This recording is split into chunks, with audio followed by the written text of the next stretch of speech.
Welcome all to Rhode Island, where today our match presented by Rhode Island Energy, the official energy services partner of Rhode Island FC, offers so much to dig into. There are historic playoff stakes on the line here in this one between Loudoun United and Rhode Island FC. Howdy folks, I'm Peyton Gallagher with the former pro Chris Nurse. And Chris, this table, a lot to unpack.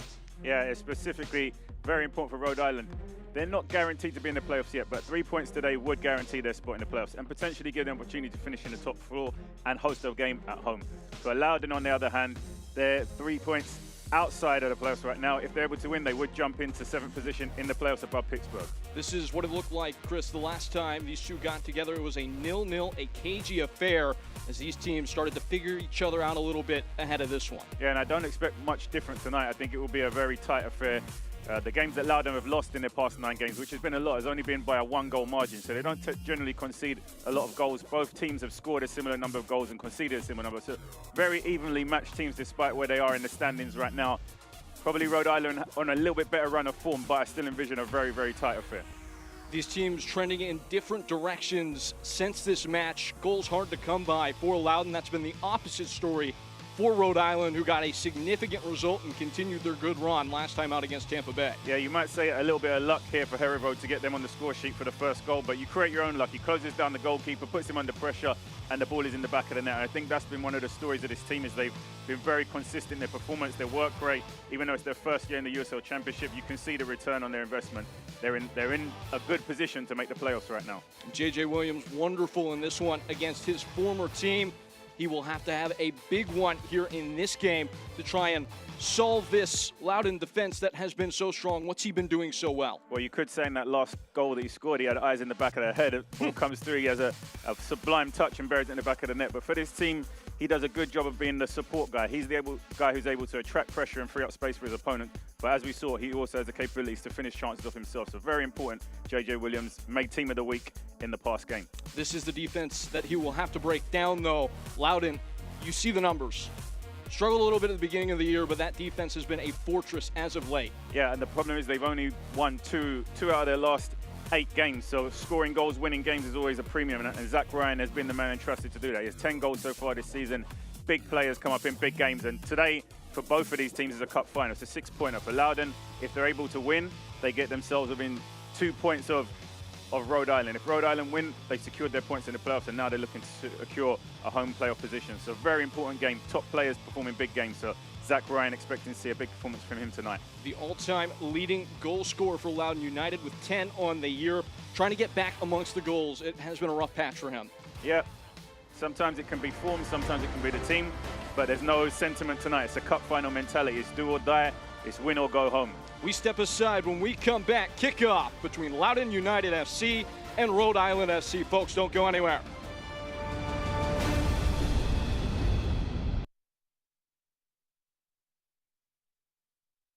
At Ortho Rhode Island, we've built the future of orthopedic care around an important foundation: you. Our experienced surgeons and specialists offer the full spectrum of orthopedic care with leading-edge treatments and technology and a one-of-a-kind patient experience. From diagnosis to outpatient surgery, physical and occupational therapy, acute injury care, and advanced imaging, we make you the cornerstone of innovative care. To learn more or schedule an appointment, visit orthopedicsri.com. Hey Providence, we're Breeze Airways, and we offer non-stop flights from Rhode Island's T.F. Green International Airport. We're redefining what it means to fly up front. This one's for you. Introducing Breeze Ascent, the newest, nicest way to fly. It's seriously comfortable, satisfying, and affordable. Book today at flybreeze.com and experience the nicest way to travel. Breeze Airways, seriously nice. At Centerville Bank, we're rooting for your progress.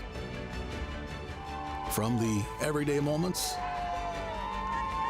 to the challenges you overcome, the little victories, and the big wins. Because your progress is our purpose. Centerville Bank, progress on purpose.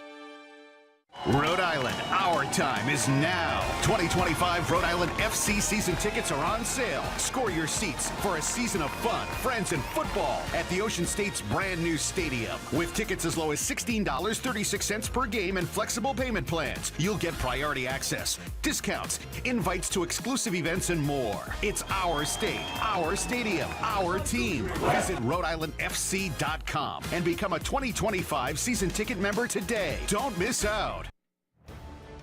Live from the Ocean State, where it's win and in for Rhode Island FC as they square with Loudoun United FC here in this one. And Chris, this is how the home side sets up. Yeah, I think one of the biggest things that you notice immediately with this lineup is the absence of Quezera and Dikwa. Two players have been phenomenal in attack for Rhode Island this season. Going to be interesting to see how Williams and Doyle are able to step up in their replacement. And for Loudoun United, it's listed as a 4-4-2, but might shuffle into a 3-back at times. Yeah, while they've been very good at losing games by marginal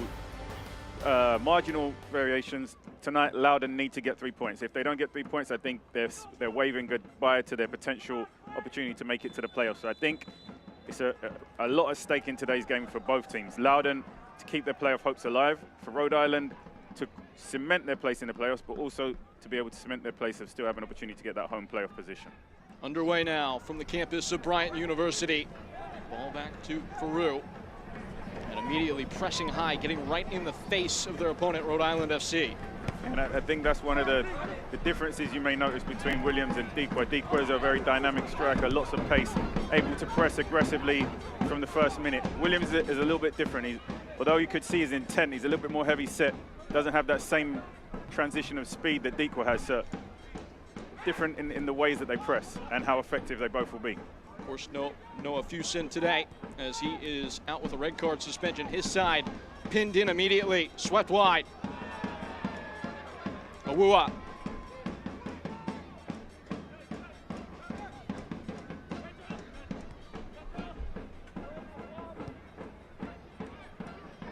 Roll to the far flank now. And running out of Rhode, it's a throw in for Rhode Island.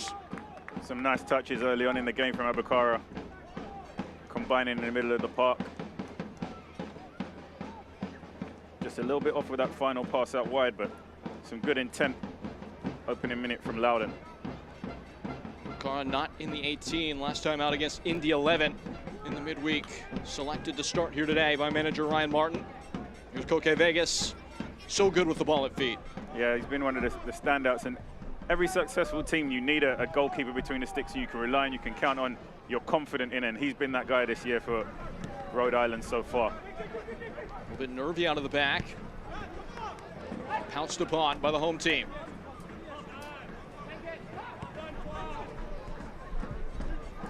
Velo forward. Rambling on. Abukara all the way wide. Here's Zach Ryan. And stabbed away at the penalty spot. Still on for the Loudoun United attack. I think it's Velo who's at the far post all alone. Again, good intent from Loudoun in the opening stages of this game. I think if you're looking at which team has had the most possession, put the ball down and tried to create opportunities, it's definitely been Loudoun. Just lacking a little bit of quality in the final third. The intent is good, the players are in good positions, just the final pass hasn't been good enough. There's been two opportunities where they could have tested Koke Vegas very early on, but they haven't been able to create the goal scoring opportunity. With Koke Vegas. Grant Stoneman. Tight confines. They'll keep it on. This is a Loudoun team, though, you expect to be buzzing about a little bit here. They'll feel the wall at their back just outside the playoff picture. Yeah, but they need to make their possession and the opportunities in the attacking third count, because this is a Rhode Island team who can score goals. They can hit you on the counter-attack. JJ Williams is on a hot streak of form. Fusion is on a hot streak of form. Easy enough for Koke Vegas. Right now for Loudoun, there's not an attacker right now who you would say is in a good streak of form at this moment in time. So Loudoun have to be very careful of either taking advantage of the opportunities that they have or being very wary of the counter-attack. Loudoun coming off a pack of games here. You mentioned the last 8 have not been kind to them. Lost by a margin of 1-0 4 times in that stretch, so they're close. Final product's just been elusive. Yeah, and this Rhode Island team specifically at home there's been a number of games this season where they've been down in the first half and they come out in the second half and are able to take the 3 points. So it's a place where you have to score multiple goals to run away as the winner. It's not a place that many teams have come and been able to run away with 1-0 victories. Trying to angle that wide into the path of Rhode.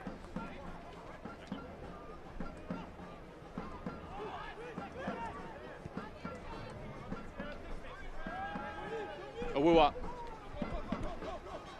Abukora providing an option downfield.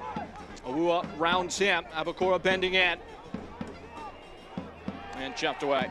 Awua just stopped his run a little bit too early, but Abukora has been the player so far for Loudoun who's been getting on the ball, making them tick in the middle of the park and then drifting into wide areas. He's been the playmaker so far from deep areas for Loudoun.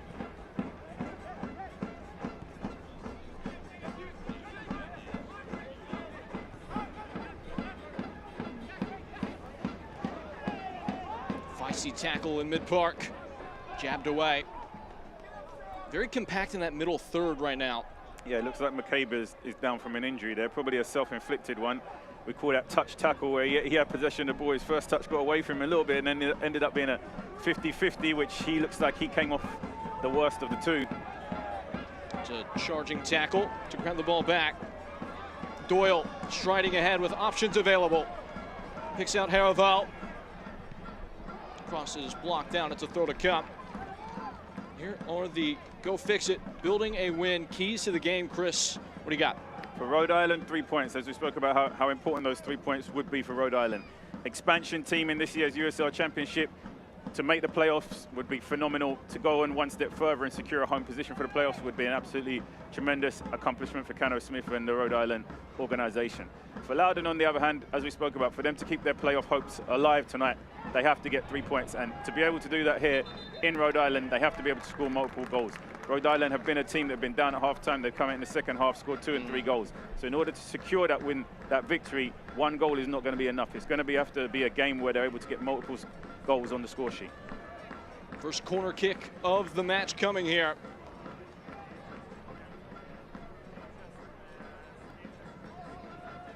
Brought to you by HILB Group. In by Ibarra.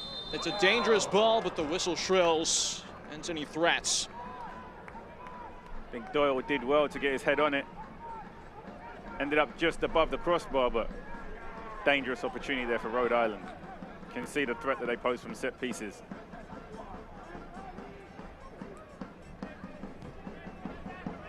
Shelled downfield.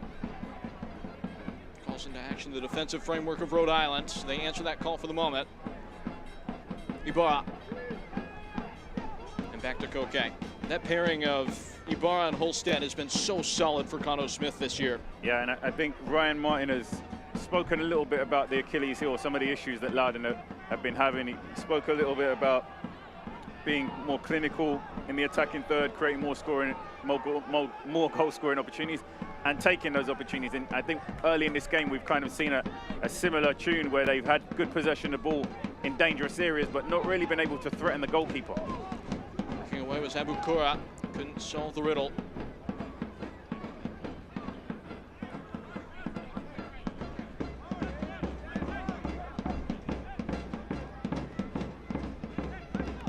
Into a dangerous area. Tight series of touches. Still not off the hook. Abukora again wide. Served in. Falling for Abukora, who just couldn't quite put good leather to that. It's out for a goal kick. And a look at the injury report here today for Rhode Island FC and Loudoun, and a big one. Albert Dikwa out of the team today, sustaining that injury against Tampa Bay. Yeah, Dikwa's out, who's obviously been a big source of goals throughout the year, and obviously Kwizera is out with his national team with Rwanda, who's also been a big source of assists this year. So with those two out, they get out of tonight's lineup. Makes it a little bit more challenging for Rhode Island to create the goal scoring opportunities and have the success that they've had in their attack over the course of this season. So it's a great opportunity for players like Doyle and Duggan to get themselves into the lineup, prove that they belong, and have an opportunity to stake a claim come the playoffs. No injuries reported for Loudoun. That's a great point, though. You have to have those 3 or 4 players off the bench that you can have faith in those playoff games, especially with the prospect of extra time and penalties. Yeah, and I think games like today, with everything at stake, it's more of a cup final mentality than a regular season game. The playoffs are on the line. You know that that 3 points means everything. Even for Rhode Island, who with 3 points could see themselves competing for a home position, but if they lose, their position in the playoffs is not even secure. So there's still 3 games left, 9 points left to play for. Every point is going to be important for both of these teams. So the mentality of how they're approaching this game is almost like an all or nothing situation, especially given that they're both competing for playoff positions. So it's a lot at stake tonight for both of these teams. So I think the approach, the mentality, everything is going to be a little bit different. It's not so much about style of play, it's about being very efficient from a business standpoint and walking away with 3 points for either of these teams. I don't think playing well and losing the game is going to be sufficient. Only 3 points, it's a results-based industry, and the 3 points is going to be the most efficient thing at the end of the game. Lua has it batted away. Loudoun do well to navigate the pressure. And I think it was important to elaborate on that because Ryan Martin had spoken about sticking to the process, and in honesty, for the past 8 games, the process hasn't been good enough to make the playoffs. Could be trouble on here. Smoothly wide. Loudoun on the front foot. And scraping high. And handsome and out for a goal kick. As we spoke about Loudoun and the process, for the past 8 games, the process hasn't been good enough to make the playoffs. They just have 2 wins in 8 games, and that's not the form or return on investment that a playoff team is looking for. So I think for Loudoun, they need to maybe deviate a little bit from the process and find a way to be effective and win the game today by any means. In your playing career, you had those opportunities to be in a postseason, to work up to that kind of final goal. How important was it to be in good form at this time of year? I think confidence has a bigger impact than we maybe give it credit for. It's not always about tactics and formations. A lot of it is about how confident players are going into games, how confident the team is as a unit that can really carry you across the finish line. And obviously, confidence comes from success, and winning games is part of getting success, believing in believing in your process. And if you're not winning games, people can start to lose faith. Maybe it's necessary that you change your process or you change your approach a little bit in order to get back into winning form. So I think there's nothing that brings more confidence than winning games, and obviously Loudoun have been a little bit short of that recently. In by Turnbull, just a little bit too much carriage over the head of Rhode, who is arriving late. Counter might be on. Quickly closed on that far touchline. Back to Vegas.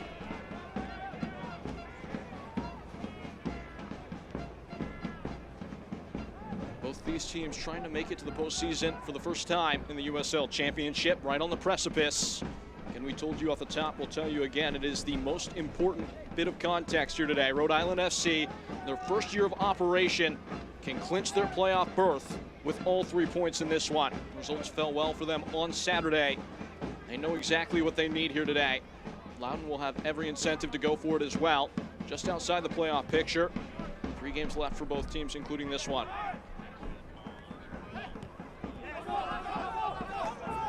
Yeah, and I also think it's important to highlight that Rhode Island, if you were to tell them where they were going to be now at the beginning of the season, they probably would have taken it. I think that how things have gone now, anything but making playoffs for them would be hugely disappointing. But I think to finish where they are, or to be in contention for where they are right now, given that the expansion team, they're finishing ahead of teams like Tampa Bay Rowdies, they're finishing ahead of Pittsburgh, they're finishing ahead of North Carolina, finishing ahead of Miami FC. Teams have been established now for 4, 5, 6 years, and we all know that this team started less than 12 months ago, and to be where they are is a tremendous accomplishment. So I think that they've raised their ceiling, they've raised their expectations as the season has gone on, despite Cano Smith always telling us that he had very modest aspirations and he takes everything 1 game at a time rather than trying to see the bigger picture. Next season, when they're in the home stadium, the players have had a chance to embed themselves, a little bit more cohesion, chemistry, and understanding. Sure. I think the expectation will be higher, but I think we have to give them credit for where they are and being in contention for a playoff position. If they do go on and secure a top 4, it's a fantastic accomplishment. Let's all be very honest. This project has been ambitious from jump. I know we talked about it, Chris. In the run into this game, this is a roster that was built to be seaworthy, to be in these big moments and take on these big teams. And that's come to bear down this closing stretch, playing so well right now. Yeah, and I think to be a big team, you have to have your own facility, you have to have your own stadium, you have to have the ability to make your home a fortress. And obviously we know that this is a great facility, but it does not belong to Rhode Island right now. They can't put their identity and their stamp on it and call it a fortress as much as they will be able to do next season. And then the ability to win championships and be back-to-back championships, CONCACAF Champions League, all the things that you can qualify for by winning Open Cup and winning the regular season. You need some of those staples or some of those facilities and the organization and structure in order to be able to do that. And to be positioned in less than 12 months to be where they are right now is, as I said, it's an outstanding accomplishment. Now for a throw.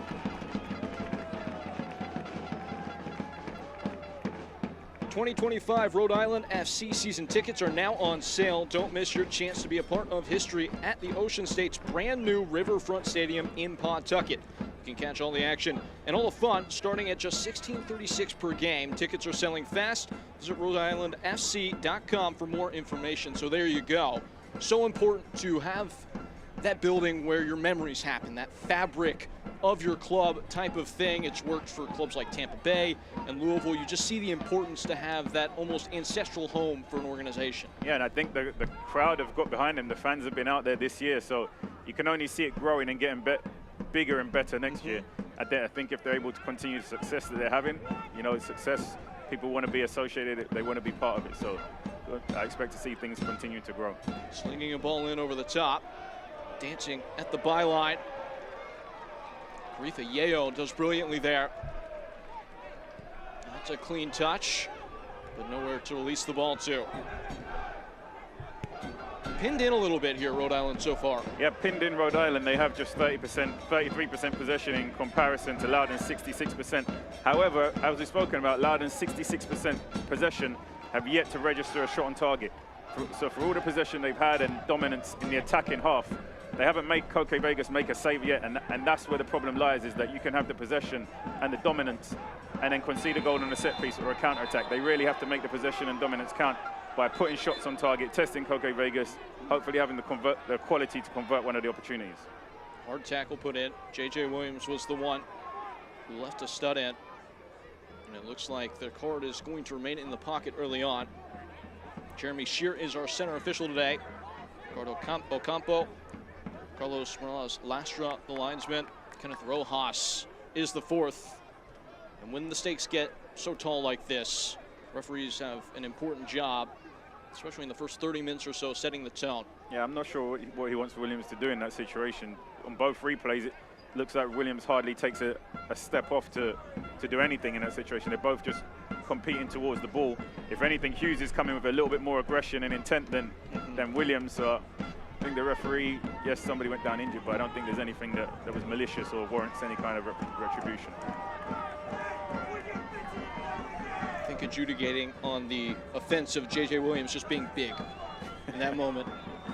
Peterbilt striker, 6'4", 192 pounds. Looks like he slimmed down a little bit this year, though. Yeah, it's always to get him in his best form. He needs to be able to press from the front. You can see that's the intent of the team. Something we spoke about Dequa doing very well, and obviously for Williams to do that, he also needs to be able to press, and losing a little bit allows him to do that probably a little bit more effectively. Williams coming off a game where he was able to pocket a little bit of vengeance against his former club. Goal and assist against Tampa Bay Rowdies last time out.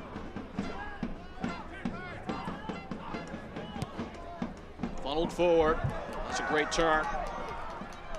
Ball put to sleep on the first touch by Mark Doyle. He is unseated. And advantage is played. Florian Velo pressing the issue. Probing in on the 1-2. Just a little bit too heavy in that delivery end. I think that was the first time in the game we witnessed the absence of Dequa. When Doyle picks up the ball in the middle of the park there, and you could argue that Doyle maybe not on the field if Dequa was here, but when he picks up the ball, you're looking for that centre forward who has the ability and the speed to run in between the defenders or run in behind. And there was nobody running in behind, which made it difficult for Doyle. He ends up passing sideways rather than being able to play penetrating passes. And I think that's what that's lacking a little bit in the absence of Dequa, is those forward runs in behind. Getting forward now, Rhode Island, and again, it's a short adventure into the attacking half. It just doesn't really look connected right now. Rare moments where the home team has been on the ball. below. And you can see Loudoun certainly building out of a back three. Yeah, and you can see Rhode Island dropping off. They're not pressuring Liam, and they're allowing the central defender time and space on the ball. Once they get a little bit higher, then they're putting the pressure on them. Now they start to encroach. All the way back to Farouk. Williams in pursuit. Skundrich under duress now, Loudoun. Punched away, ball into a little bit of space. Yayo with the afterburners to arrive in time. And just so calm from Koke Vegas. Splits a line. Away go Rhode Island. And I think that's where we see a little bit of the ineffectiveness of Loudoun's possession. They kept the ball for maybe 10, 15 passes there in the defensive third. Then it's a long pass and turn away possession.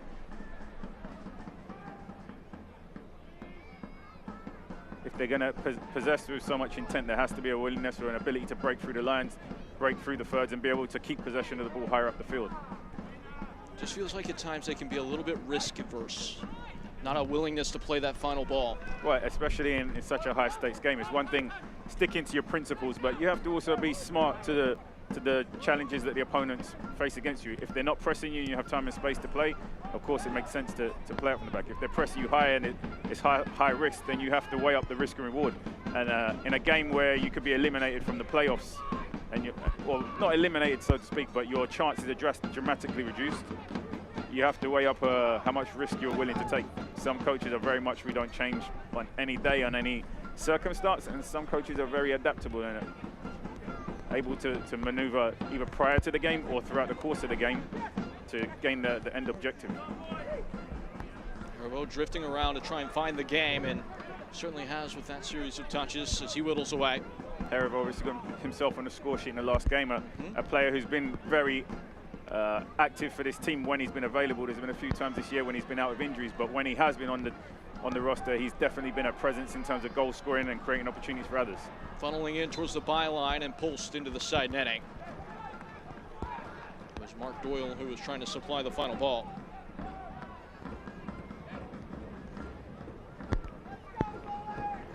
So goal kick to come. Nearing the meridian point of this first half, what have you made of the tactical matchup between Cano Smith and Ryan Martin? I think, as we spoke about, Rhode Island have been very strong in the second half. For whatever reason, at home, the second half, they've always managed to come out strong in it. It'd be interesting to see if that trend continues tonight. For Loudoun, as we spoke about, they've had a decent amount of possession, but they've not been able to hurt Rhode Island with it. And it's what you do in the box that matters. And so far, in the 18-yard box, definitely in the offensive 18-yard box, they haven't been able to make anything substantial count. Below with it. Wide for Awua. Trying to coordinate the attack right now, Loudoun.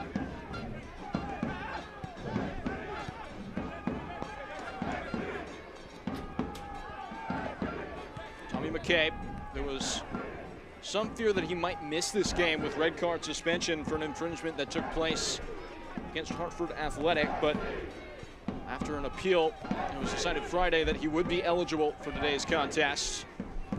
We spoke about Zach Ryan's importance in this game and him getting himself on the score sheet, but he needs his teammates around him to provide him goal-scoring opportunities. The only important touch that maybe he's had is a ball that he put across that was intercepted earlier, but he hasn't been on the receiving end of any passes that allow him to get himself on the score sheet. So you'd like to see Loudoun possess a little bit more of the intent of finding Ryan in goal-scoring opportunities where he can get himself his 11th goal of the season. He really is a complete striker as that ball is slapped wide and out of touch. But it doesn't matter if they can't find the phases of play in which they can actually get the ball to his feet. Yeah, we've seen so many times this season where the possession has been unbalanced, 70-30 for one team, but that the team that has 30% possession ends up running away with the game 3-0. The game's not essentially won just by the possession, it's essentially what you do with that possession and the amount of goal-scoring chances you're able to create. And as we've spoken about for Loudoun, they've had the vast majority of possession, but haven't created any goal-scoring opportunities so far. Still 0 shots on target for both of these teams. Out of touch, throwing to come.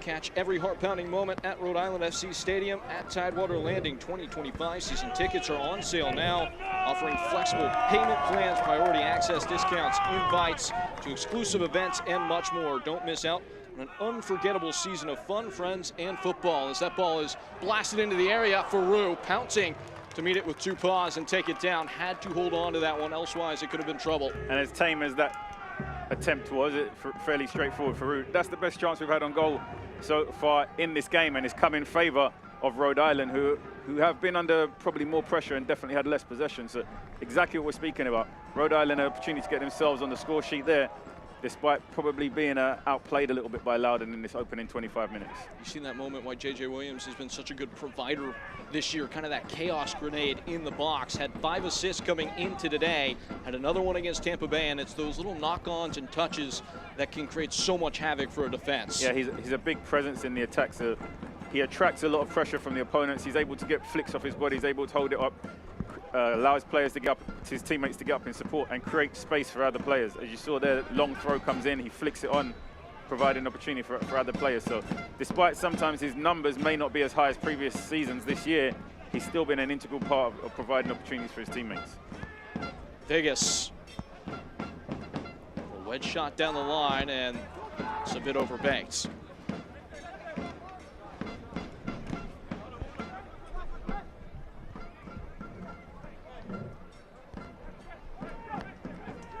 Driving out from the back.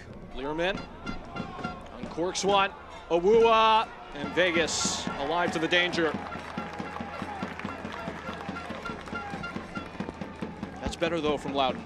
Yep, similar this time. The ball actually gets in behind the defense, but still fairly straightforward. There wasn't any attacker in that space who was putting Vegas under any threat.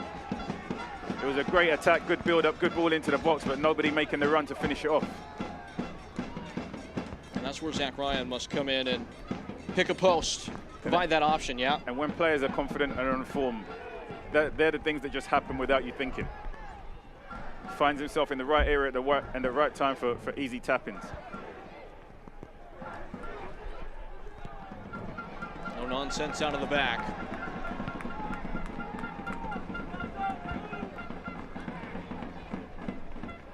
Ryan coming off a match where he played the fewest minutes he's ever played in a Loudoun shirt, only 17.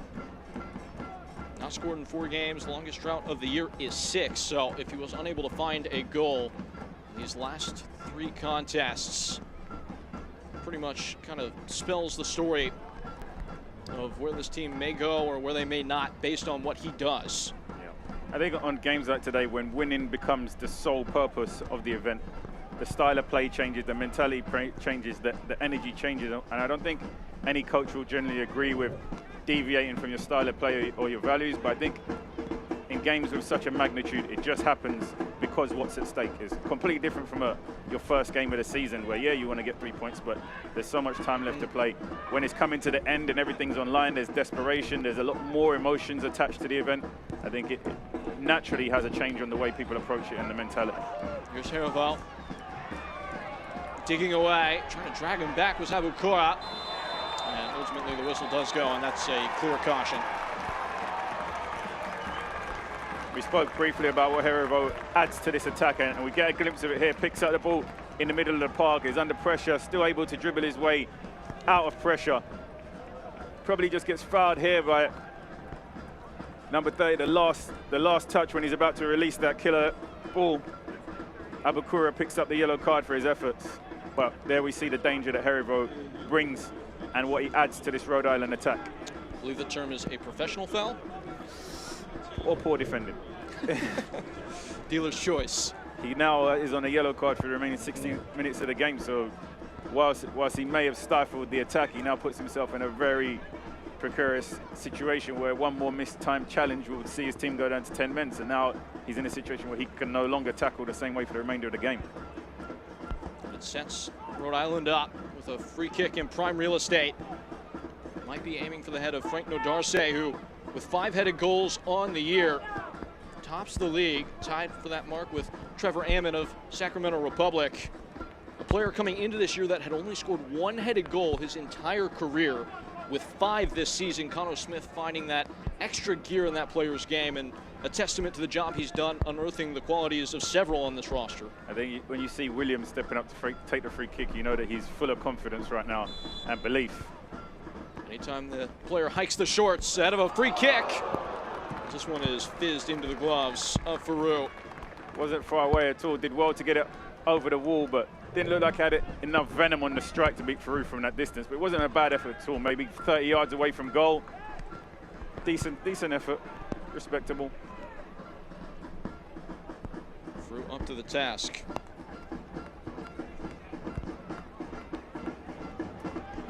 Tight space. Ball does scuttle away before Rhode Island can bring it back in tow. Abukura. Slicing pass in behind. Awua. Bending to the byline. At the penalty spots. Just trying to get a shot away, and he's made a mess of that.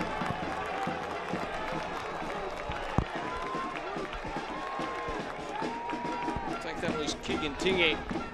He found himself in a menacing position and couldn't really pose much threat with his... Right, Maya had to be frustrated to say the least. Just when you think they're in a perfect position to get them to register their first shot on target, and the first shot on target looks like it's going to end up in the back of the net, he strikes it all wrong, completely slices it, lacks composure in the final third there. Tingy, and it's out for a goal kick when it should have been going to the center spot. And Loudoun should be leading this game 1-0 from that opportunity they had right there. It all starts again with Awua too, lighting the spark down the flank, getting that ball in. He's had a lot of success on this left-hand side of Awua. He's got the bear of Turnbull and Stoneman. He's had the opportunity on a number of times to deliver crosses from this half of the field, but just the lack of quality inside the 18-yard box in between the sticks has been on display for everybody to see for Loudoun tonight. And this is why top strikers get paid so much money, because they get one chance like that and they're able to convert it. It's cliche, it's almost not even necessary to say, but it is the old adage, goals change games. Yeah, and I think I remember a conversation with Ryan Martin earlier in the season where he was talking about USL Championship, the goal conversion rate is maybe 1 in 8 opportunities for a player, and in the MLS it goes down because the quality is a little higher to maybe 1 in 3. Scurrying back, Farouk. That is why you see the teams that are clinical in this league tend to have even an outsized amount of success compared to their contemporaries. Right now you can understand why Markanich is sought after so much, because there's not players who are able to put up those kind of numbers, especially he plays in a wide position. He plays more as a winger than an out-and-out number 9, which means he's cutting in from wide areas to get that number of goals from that area. Is obviously a lot of quality to be able to finish, but an understanding, a natural gift to be in the right places at the right time, intuition. There's a lot that it takes to be a player who's going into the 30s when it comes to number of goals scored in a 34-game regular season. In for Valal. Chased by Haraval. The ball just rolls beneath the feet of Ryan. How do they get the best out of him, Zach Ryan? What kind of service does he need to find the beat? I think they probably just need to be a little bit more patient in their build-up so that he has the time to get himself into those dangerous areas. Right now, it's a little bit off the cuff, the attack. There's no clear pattern of how they're attacking. Awua's had some deliveries from this left-hand side, but there's been no clear area of where he's delivering those balls for Ryan to attack on every time the ball's coming into the box. So I think there needs to be a more clear idea of either where he can be found or him to know where the deliveries are coming so he knows where to be. Ball up for grabs, beamed away by Keegan Hughes. Trying to grab hold. This is a bit prickly here. Abukura trying to spin away from Turnbull. And crowded off by the cover. Barra.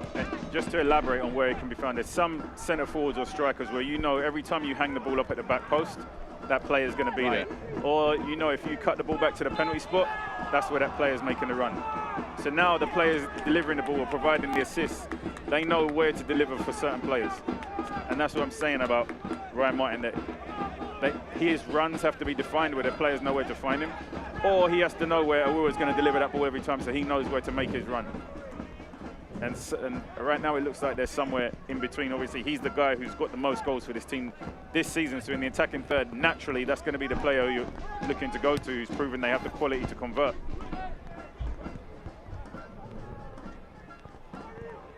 Feels like it's been that effort to get to the byline and cut back, and the runs just haven't always been where you would expect them to be. Yeah, and you have to get more bodies in the box. If it's one player, obviously it's very easy for this Rhode Island back three to mark just one player. You've got to get more bodies in the box. Velo's got to get himself in the box, which he has. Ryan's got to get himself into the box. Either McCabe or Skundrich also have to get themselves in the box. If Awua's delivering, Abukura has to get himself into the box. Here's a look at that coming together. Again, it's J.J. Williams just getting tangled up. Play brought to you by Cox Business. It's Keegan Hughes who requires some attention.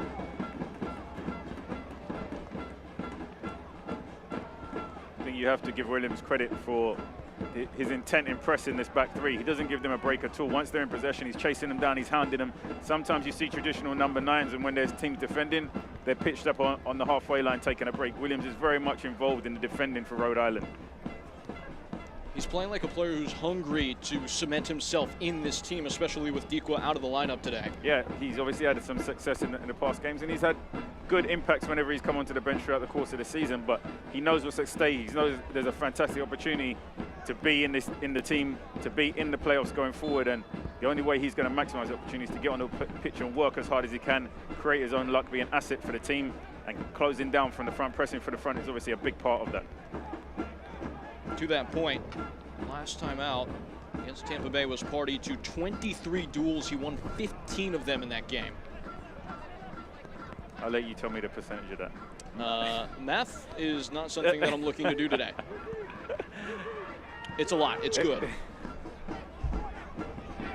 Ball up top. Whistle goes. Starting to get a little bit more physical here as the rain comes down and slickens the surface.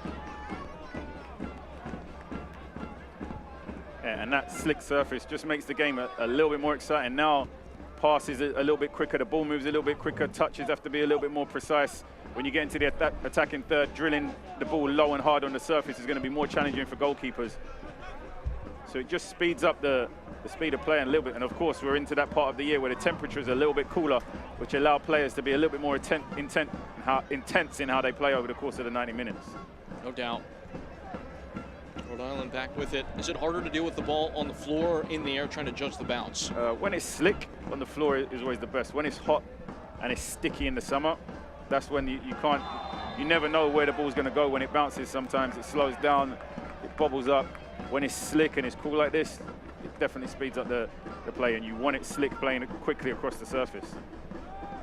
I'll give it into the final 10 minutes of this half. An actual interesting fact is that Barcelona's Youth Academy, they wet the turf surface for the young players because the speed of the ball travels quicker, so it improves their perception in their first touch. So it's actually something intentional that they do with the young players of Barcelona, is passing patterns on wet turf. It's the smallest margins at the highest purchase, yeah. Turnbull dancing away, it's out for a throw. Rhode Island look to play it quick.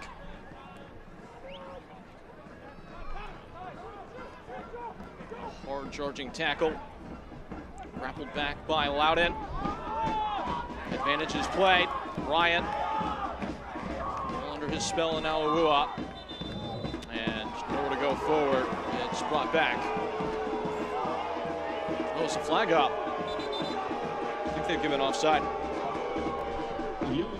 Crowd not in agreement with the referee's decision here.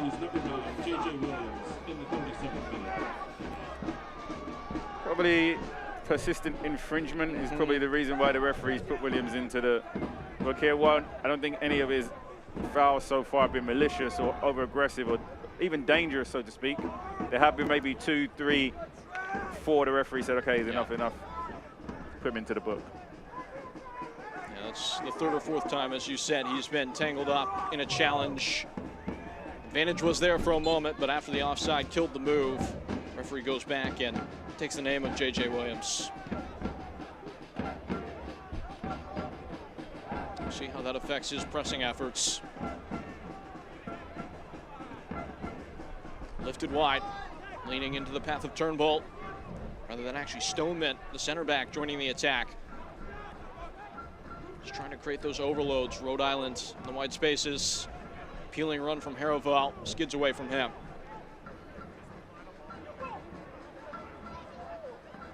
It's been a quiet half.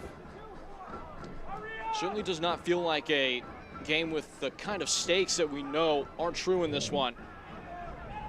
It's been intense, it's been physical, just lacked those moments that matter. Fuson is also missing for Rhode Island tonight. So Huge. When you have Quizera out, Dequa out, and Fuson out, that's an even bigger part of the attack than we even spoke about earlier. Earlier we only spoke about Dequa and Quizera. Fuson has been magnificent, 9 assists so far this season. His energy, his tenacity from the front. It's another big miss, so it's not going to be easy for Rhode Island at all tonight. Their three players have a tremendous attack. I was just watching and thinking how much I'm missing seeing Quizera on that left-hand side. But looking at the attack and some of the lack of threat that they're having, Fuson also is a big part of that. Yep. Fuson is the league leader in assists to this point in the year. Ball back to Faroux. 48 chances created, the most in the team. He's out with red card suspension today. Second yellow card against San Antonio. The reason they initially appealed that suspension. And while that was being reviewed, he was allowed to play against Tampa Bay, but not today as he serves that double yellow. And that's big tackle. And speaking of yellow cards, it looks like a name's being taken here, maybe. Indeed it is. Drew Skundrich. Yeah, I don't think Skundrich can have any complaints about that at all. Probably half a yard off the pace. It's very late. The intent was pure, but half a yard too slow. Nodase gets to the ball first, and it's definitely a yellow card. Worthwhile to maybe start keeping track of who's been booked so far. A lot of names being written. See if there's a twist in the tail in these final 5 minutes in stoppage time.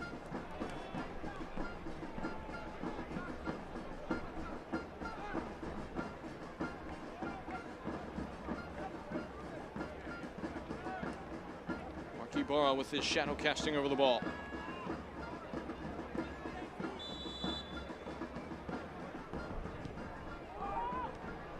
Nodded away. A biteless delivery. Bukura hemmed in and taken back by Rhode Island, laid off. And the shot is hammered high and wide.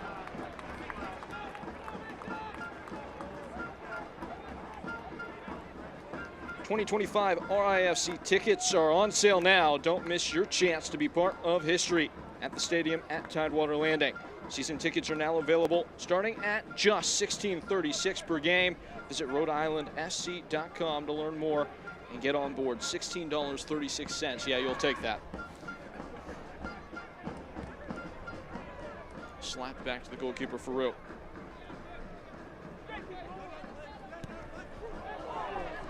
That was less than comfortable. Lingering down the line. Yayo. Instead, arriving in support. It's out for a throw.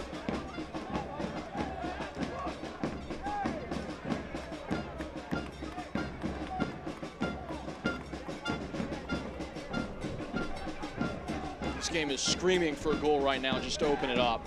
Yeah, and Rhode Island have been the team to actually force saves out of the goalkeeper. They've registered 2 shots on target in this first half, obviously forcing 2 saves from Faroux. Loudoun, on the other hand, have yet to register a shot on target. Coque Vegas hasn't had any saves to make so far in this game. They've had a couple dangerous balls, but nothing that didn't end up being too tame.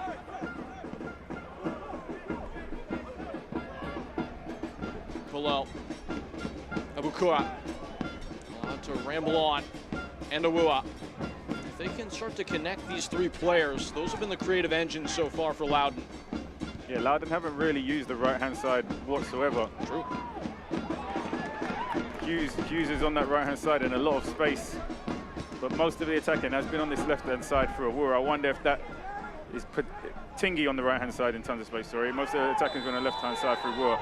I wonder if that's intentional, and Ryan Martin intentionally wanted to target the space between Turnbull and Stoneman on this left-hand side, or if they just haven't recognized that Tingy's on the right-hand side in a lot of space up against Dugan and Nodase. There's a brutal tackle put in by Herval, and he is just the most recent to be shown a yellow.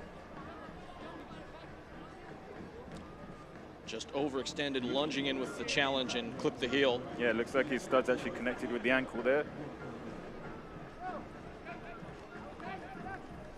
You like his tenacity, you like his effort. Tackle was just a little bit mistimed. It was Jacob Erlandson who caught the brunt of that.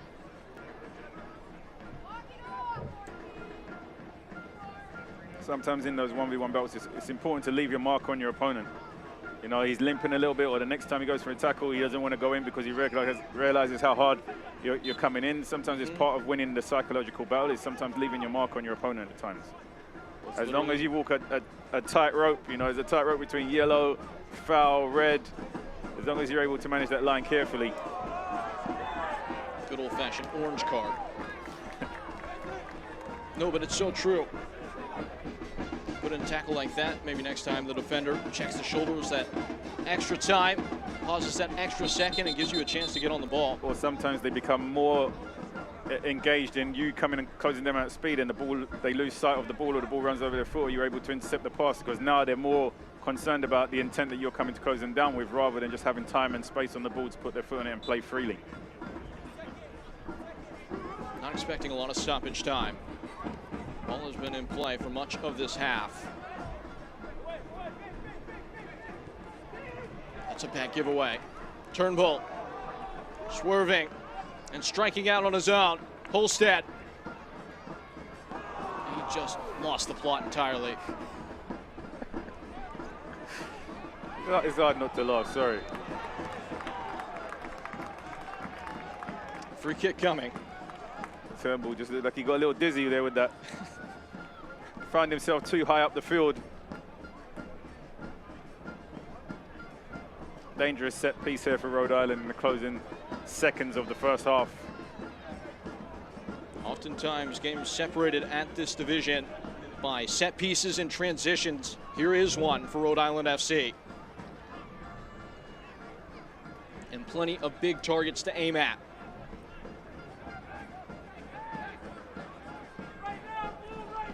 High line set by Loudoun. You see JJ Williams unmarked almost. Back post ball, Yayo. Unable to keep it on as he was looking to cut it back. It's brilliant defending there at the back post. Just did enough to put him off.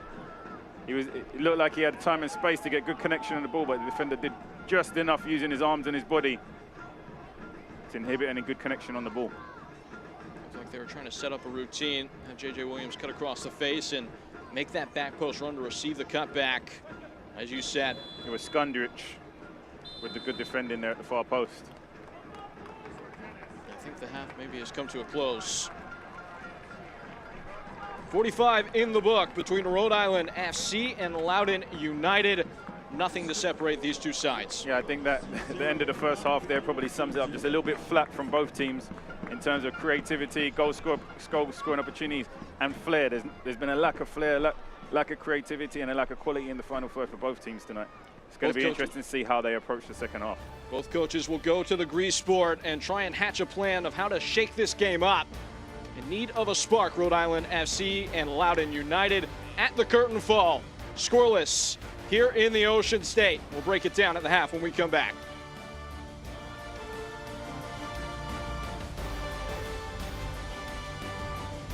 It's good. The Miller Lights win the big game. You're right, Luke. Miller Lite is less filling and tastes great. Wait, is this a dream? No, Luke. This is Miller Lite commercial. When you make your play and things just go your way, that's a good play. Since 1974, the Rhode Island Lottery has been a good play, awarding more than $57 billion to winning players, over $6 billion in commissions to local businesses, and over $8.8 billion to the general fund, supporting all of Rhode Island. It's a really good play that can make your day. The Rhode Island Lottery, a good play for Rhode Island for 50 years and counting. At Ortho Rhode Island, we've built the future of orthopedic care around an important foundation, you. Our experienced surgeons and specialists offer the full spectrum of orthopedic care with leading-edge treatments and technology and a one-of-a-kind patient experience. From diagnosis to outpatient surgery, physical and occupational therapy, acute injury care, and advanced imaging, we make you the cornerstone of innovative care. To learn more or schedule an appointment, visit orthopedicsri.com. At Centerville Bank, we're rooting for your progress. From the everyday moments to the challenges you overcome, the little victories and the big wins. Because your progress is our purpose. Centerville Bank, progress on purpose.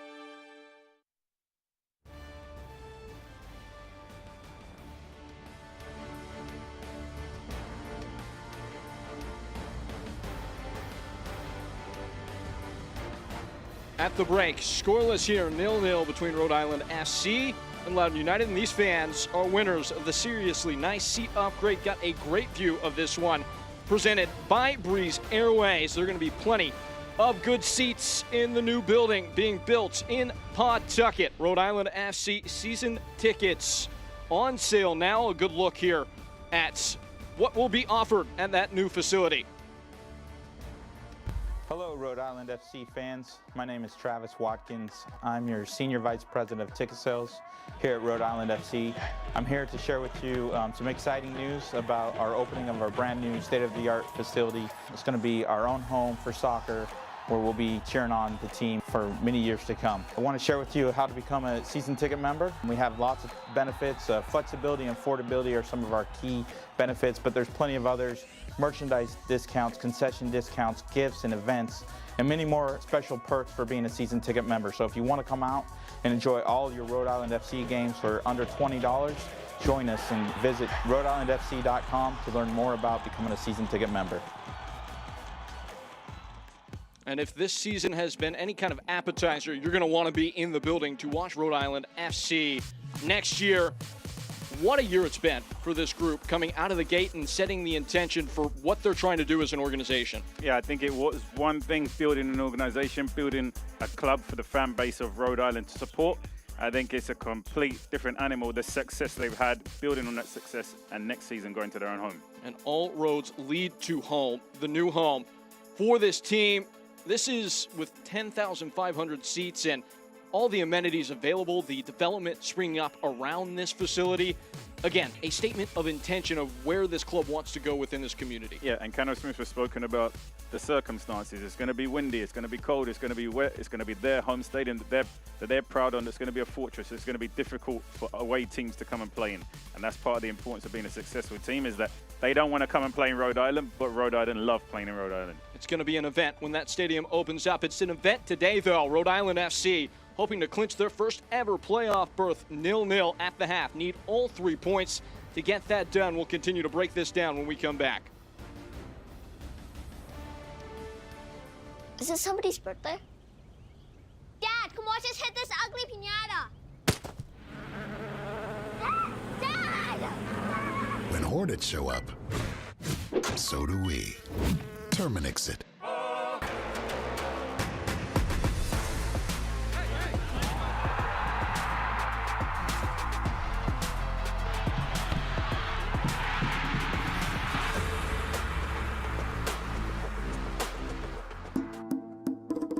New flavors.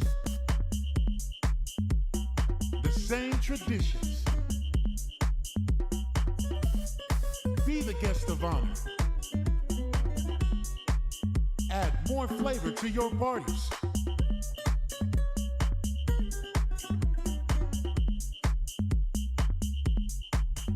El Jimador. Spiked Bebidas. Welcome to Do or Die. Welcome to stories that give meaning to it all. The juggernaut chasing history. The hero hoping for a Hollywood ending. The upstart determined to make the most of its shot at glory. Welcome to second guessing everything. Every coach's decision, every referee's call, every pass, shot, tackle, save. because you know it all means more now. Welcome to the playoffs.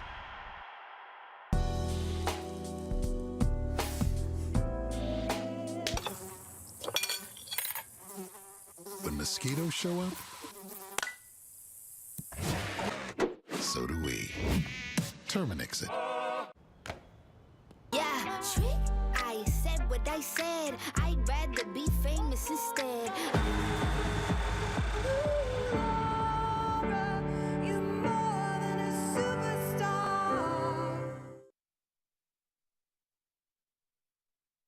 Rhode Island, our time is now. 2025 Rhode Island FC season tickets are on sale. Score your seats for a season of fun, friends, and football at the Ocean State's brand new stadium. With tickets as low as $16.36 per game and flexible payment plans, you'll get priority access, discounts, invites to exclusive events, and more. It's our state, our stadium, our team. Visit RhodeIslandFC.com and become a 2025 season ticket member today. Don't miss out.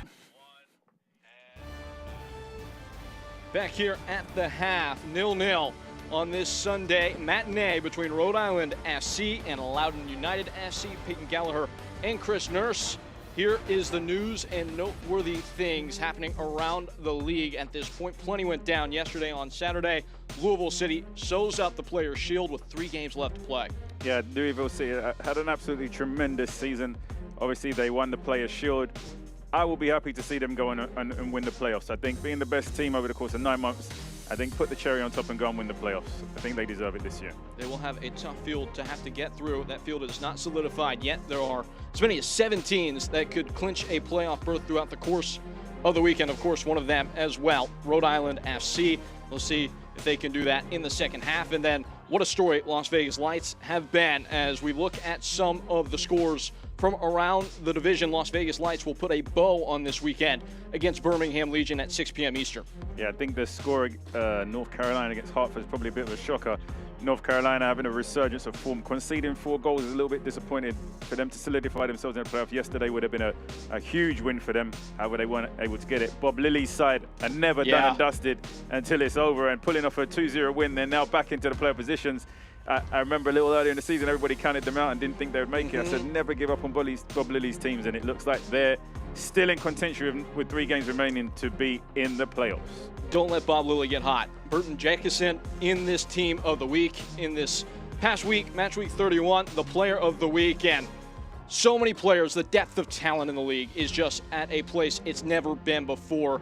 Guys to make an impact and go on the marquee in this big moment in the season. Yeah, and I think it's good that we have 2 players on display tonight who are in this team of the week. Williams and Tingy, obviously representing the different sides. And Jordan Stewart getting himself as coach of the week for Monterey Bay after taking over halfway through the season, having a little bit of a difficult start. Started to pick up things over the past couple of games. We step out. A good look at those on hands to witness the second half. That's what's coming to you when we come back.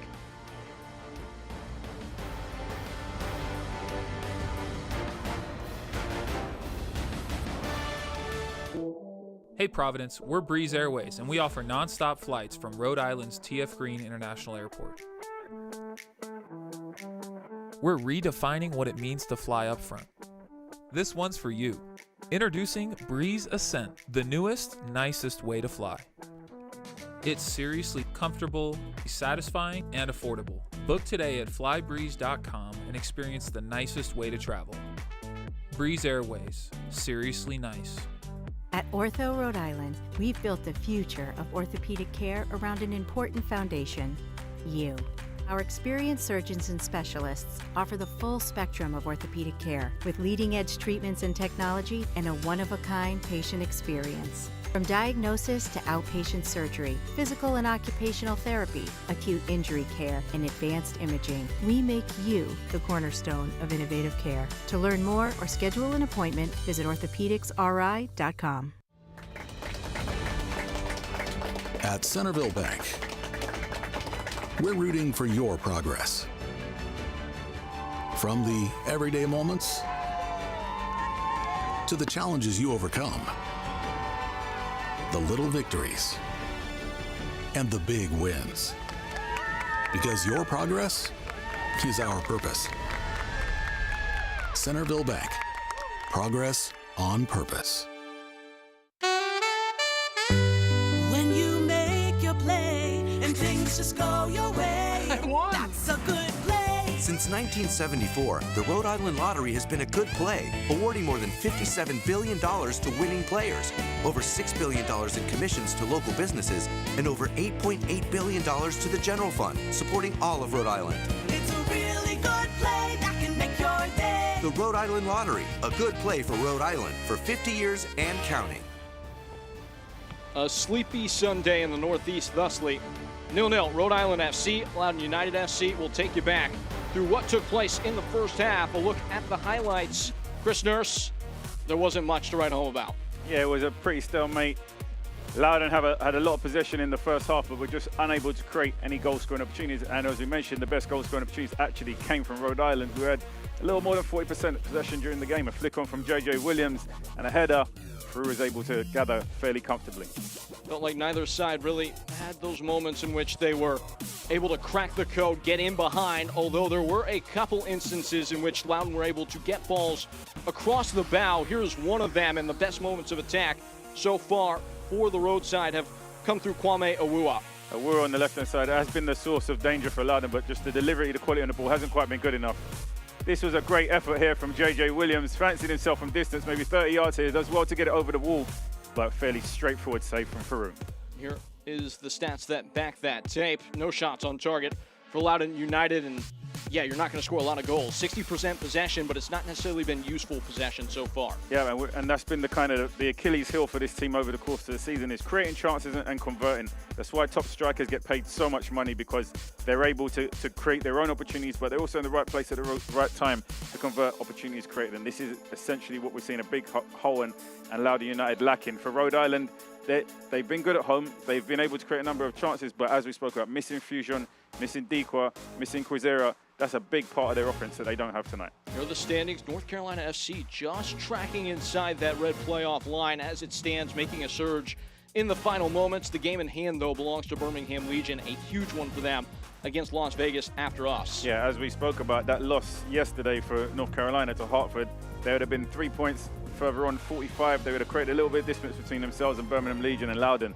That loss really pegged them back a little bit. Now it's very, very tight going into the final 2 games of the season for North Carolina. As you mentioned, Birmingham, Loudoun, and Hartford having a game in hand.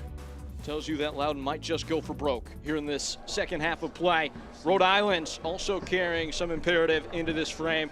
Again, they clinch their playoff berth in their first year of operation with a win today against Loudoun. You never want to say something's a foregone conclusion. They will have 3 bites at the apple to try and get that done. The real question for Rhode Island FC, can they get a home playoff game in their first year? Yeah, and I think it's also important to remember Rhode Island FC have done a brilliant job this season of when they're not essentially playing their best or they're not playing well, maybe they don't have their full roster, which was the case early in the season. They were missing a number of players. They found a way not to lose games. So they tied a lot of games, which essentially got them enough points to keep them active in that playoff hunt when they were not winning it as frequently as they have been in previous weeks. So it's a team that knows how to play, how to manage games, how to not lose. And I think that's extremely valuable, is that maybe tonight they're not having their best performance, they're missing a number of players. They kind of have to revert back to that mentality and that approach that they had early in the season, where they were still finding a way as a group and as a team to get at least a point out of the game. That's the big thing. Only 7 losses on the year, 13 draws. As you said, it's already the 7th most in the history of the USL Championship. 2 away from the all-time mark set in 2018-19 by Bob Lilly's Pittsburgh Riverhounds. Yeah, I think it's a mindset, and I'm not sure if it's something they talk about or if it's something that comes naturally. Obviously, everybody's objective is to win the game, but if they don't win it, they for sure do their best not to lose the game, and more often than not, they're able to leave with the minimum of a point in those circumstances. Haravel.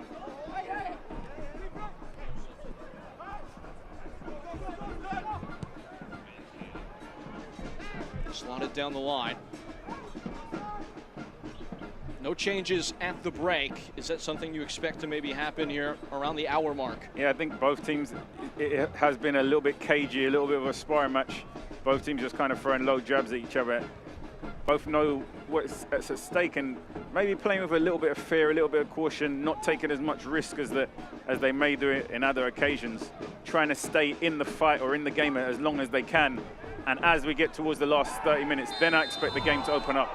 As we spoke about Loudoun, I expect them to go gun-ho at that stage, throw everything forward, try and get themselves on the score sheet, which is imperative.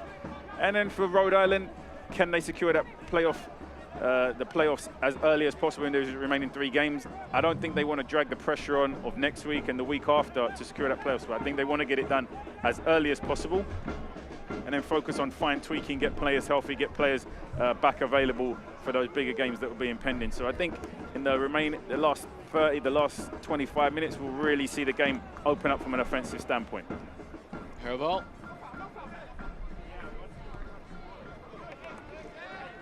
Best possible outcome there for Rhode Island. Out for a throw.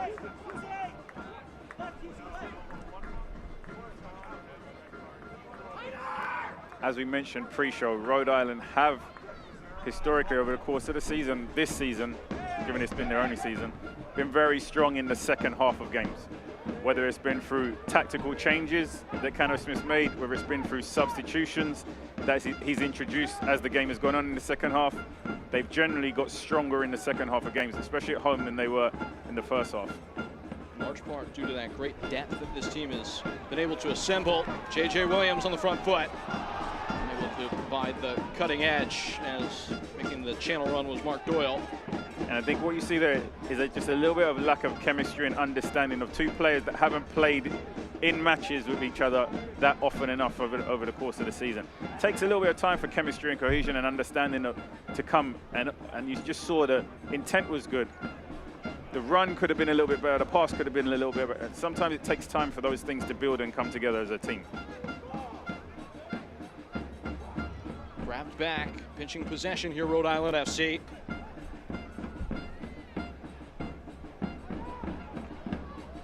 Worked wide. Rhode connecting. Footwork play, Turnbull racing in, does keep the ball on. Lua able to sweep up, can't get clear. Holstead, high for the header. This is strong interplay, just rhyming passes together right now, Rhode Island's.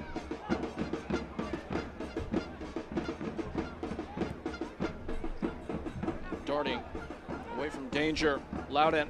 Ball was just screaming for somebody on Rhode Island to put their foot in it and switch the point of attack. They maybe had 10, 12 passes on that side of the field, and all the space was on the opposite side, and everybody just kept playing back into that same patch of grass. Albeit they were connecting good passes, there's good combinations, but then they need to recognize, switch the point of attack, and create on the other side where the numerical advantage was. In terms of the field tilt, at least from touchline to touchline, everything has come down the right-hand side, both teams. Yeah, but I think it's either a balance of where each team is stronger, or maybe where the opponent, where they feel, I wouldn't say where the opponent, I say where they feel the opponent may be weakest. And of course, Duggan stepping in today for Quizera, sure, it's a different person in that position than normal. And maybe that's where they felt they could get a little success. I think that Quizera is definitely probably more offensively minded.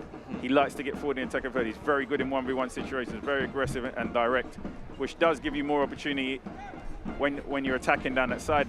Duggan probably a little bit more defensive minded, stays back a little bit, doesn't get into the offensive side of things as much as Quizera does. Quizera has really been a revelation this year out of the CF Montreal system.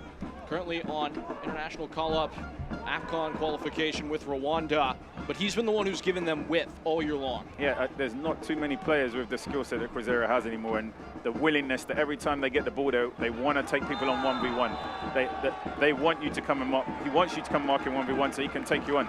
There's not many players who have that mindset anymore, who have the bravery to approach situations like that. More time the ball goes wide and it's a 5-yard backwards pass, or it's a pass into the channel.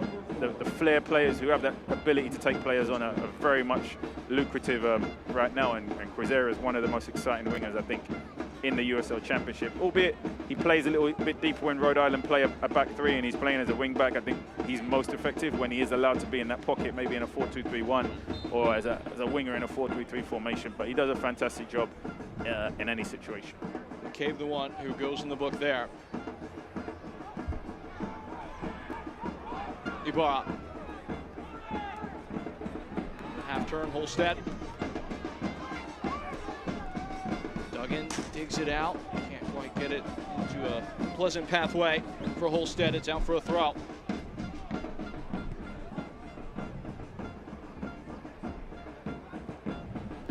Trying to take the top off. Trickles away and is easily claimed by Farouk. He's getting his steps in today. He's cut off a lot of balls into the box that have been met without much conviction from Rhode Island.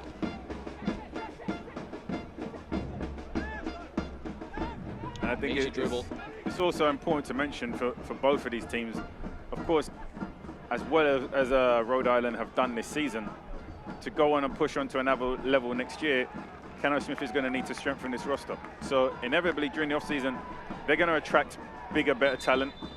They're going to have the ability to spend more money. They're going to have a longer time to have conversations with players. So whether these players may realize it or not, at this phase of the season, many are playing for their futures in Rhode Island, but also in Loudoun. If you're Loudoun and your team doesn't make the playoffs, it's inevitable there's going to be change. So as much as these players are playing for the playoffs, I envision neither coach is saying to them, hey, you're playing for your futures, and putting that type of pressure on them. But it's a realistic pressure that the players are probably placing on themselves, that, hey, if we don't make the playoffs, there's no guarantee how many of us are going to be back here next year, because you have to strengthen, you're going to have to change. There's going to have to be new energy, new faces.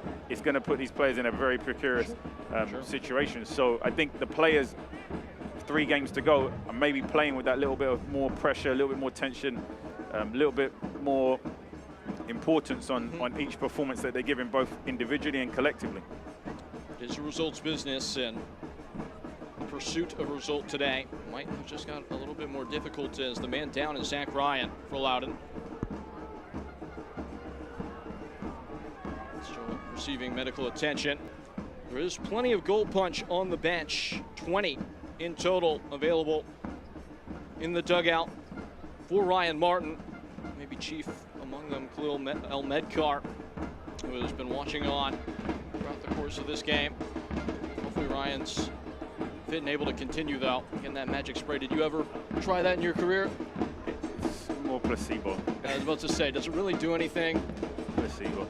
I think it's one thing to mention that Cano Smith obviously is a player who played in the MLS, and many of these players that he's coaching now probably at some point watched him playing with New England Revolution. If you're playing in the USL Championship, you probably have aspirations or some goals to make it to the next level at some point, and him having been there and done it not too long ago, very recently for many of these players, being able to pass that experience onto these players and be a coach, a mentor and a leader in this group is really invaluable, to still be able to have that connection from being a player who's played at the highest level, played at the international level, has been an assistant coach in the USL Championship with Birmingham Legion, and now taking on a head coach position.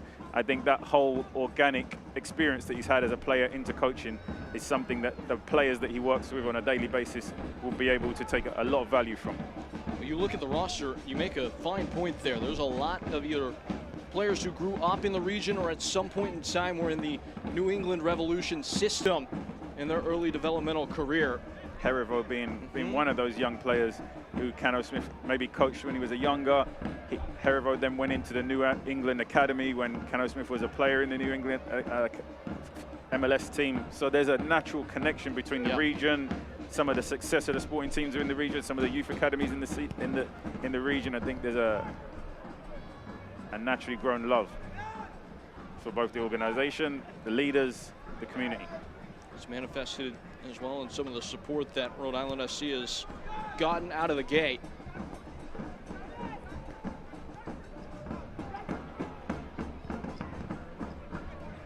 Rainbowing ball to this near touch line.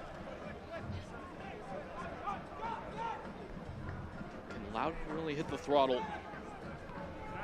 You're kind of at this point in the game with a half hour and change left where it is time to get engaged, get into fifth gear. I think within the next 10 minutes you'll start to see both coaches possibly utilizing some of the players from the bench. In by Velo, and palmed over the frame by Koke Vegas. And that is why you start the roster build from the back. The first signing in club history keeps the ball out of the back of the net. It took 55 minutes for Loudoun to get their first shot on target, and it was one worth waiting for. Great delivery here from Velo. It's a header that's creeping into the top corner there from from Ryan. He's had a quiet first half, Zach Ryan, and when he comes up, he definitely comes up big. It's a difficult header here, glides it towards goal. He's heading for the top corner. Koke Vegas. Save of the week? Could be. Definitely up there. A little bit for the cameras, a little bit. It did look pretty though, and he's going to dig in on his goal line to defend a corner here. Looks like maybe a little bit of zonal marking from Rhode Island. As Loudoun sets up bodies at the perimeter of the area. Ball swerved in. Got where it was meant to go. Velo jumped just a bit too early. I think we saw a glimpse there when Zach Ryan is given good quality into the box. He's dangerous, and that was maybe the first time he had a delivery that gave him something to attack. Velo and Tingy streaming to the end line. Cut back cross, shuffled away. Falling once more. McCabe and Velo again. Sloping into the box, still there. Thudded away. JJ Williams gets back. Loudoun turning up the heat a little bit on Rhode Island in these past couple of minutes. First opportunity on target, it forced a save out of Koke Vegas, and it was worth waiting for. And all of a sudden, you've been calling for it all game. These switching balls causing a real issue. Yayo slides in this time. And it's from the opposite side. In the first half, most of the service was coming from Awura on the left-hand side. Now it's been Velo who's drifted out onto this right-hand side, who's delivering dangerous balls into the box now for Loudoun. Almost skipping that second phase of build-up and just playing those long diagonals to open things up. Velo with license to roam and find the game wherever it may be.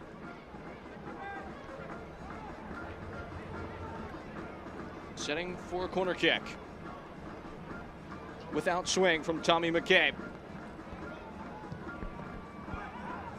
JJ Williams, such a weapon defending set pieces. He rises highest again.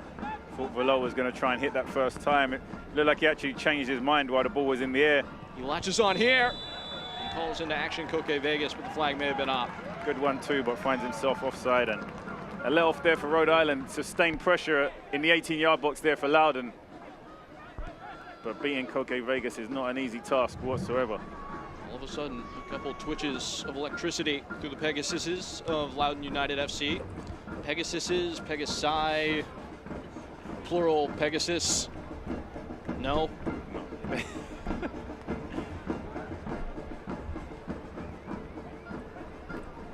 Rhode Island from the back.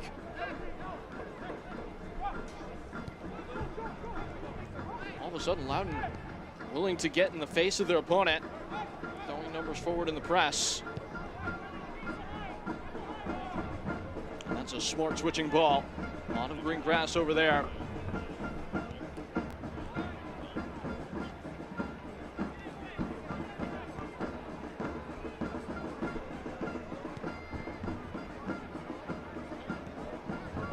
Holstead. Lean down the line. JJ Williams puts himself amongst it, and a great tackle to take it back.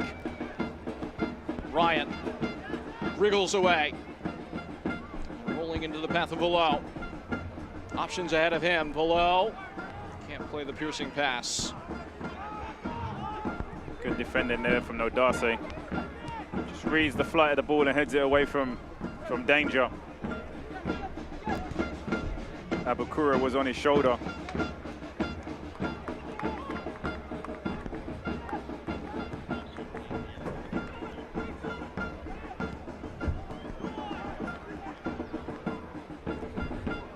Jounce for the ball. And that just scrapes away. Duggan touching it back to Koke Vegas. So nice to just have a safety blanket in goal that you can release the ball to. Too heavily hit, and then a whistle recoils play. And it looks like we're going to have a pair of substitutions, one by each team.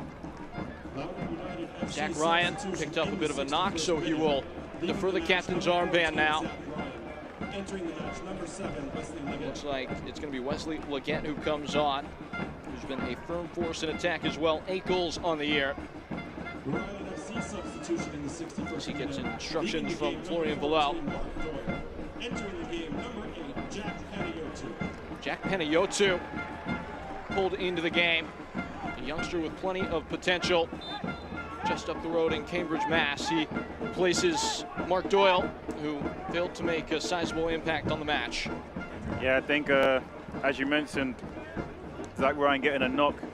Natural change for Leggett, who's not far behind him on the goal scoring, but Zach Ryan wasn't given great service in that first half, and we saw what he's capable of when he does get great service. He doesn't need a ton of chances. He has good quality, good service. The one that he did get almost converted if it wasn't for a good save from Koke Vegas. Panayiotou pressing forward and down the byline into Panayiotou, batted away and beaten out from the top of the box. Good defending there from Loudoun. I think it's McCabe who picks up the seconds and able to clear it away from danger. We see that threat that they have on the counter-attack. Dangerous delivery into the box. 2025 Rhode Island SC season tickets are now on sale. Don't miss your chance to be a part of history at the Ocean State's brand new Riverfront Stadium in Pawtucket. You can catch all the action and all the fun starting at just $16.36 per game. Tickets are selling fast. Visit RhodeIslandFC.com for more information. Haribo.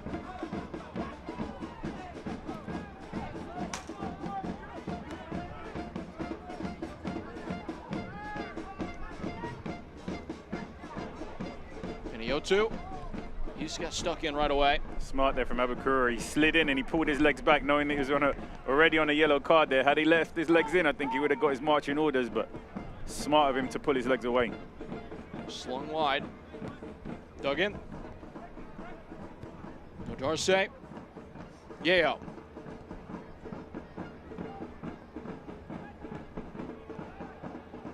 Starting to cleanly connect now, Rhode Island. Yeo and Koke.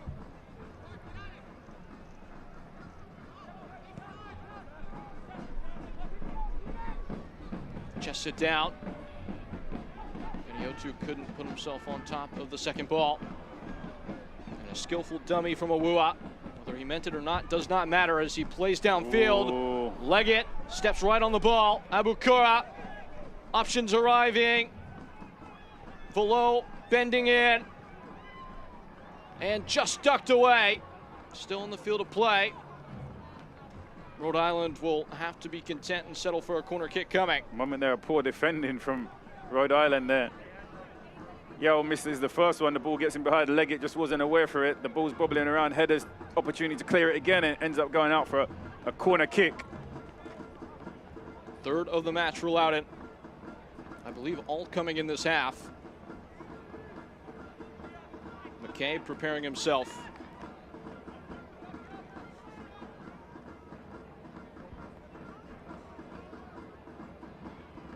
He is the orchestrator. He has the armbands. Two arms up, within swing. It's a good ball. Oh, it's pegged the post. A diving effort from Erlandson. Put it inches away from Pater. It's a great effort here from Erlandson. Driven ball from McCabe. Angles his run and just heads it towards goal. It's painful to see that not bury itself in the corner. It's a great header. And then no one was quick enough at that back post to react for the tap in. Great work set piece there from Loudoun. Almost gets them ahead in the 65th minute. What other tricks do they have up their sleeve? This time it's Abukura to deliver. Over Koke Vegas. And once more. Took a glance on the way there. It's a procession of corner kicks.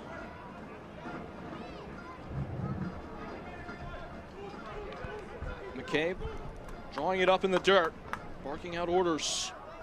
He's got some interesting hand signals that he does.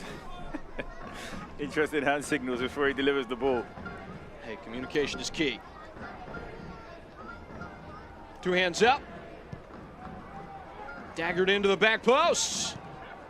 And just ushered away ahead of any Loudoun player being able to cause problem. And the referee has whistled it dead. Did it touch him? It's Williams who ends up making the clearance. I think we're often underestimate the importance that he has in both boxes, set pieces, defending. Williams is always a prevalent figure helping to defend those corner kicks and free kicks. I think this is going to be a drop ball. It's a great point by you, though. J.J. Williams has been a bit of an air defense system at the back throughout the course of this game. Intervened more than once on set pieces in his own box.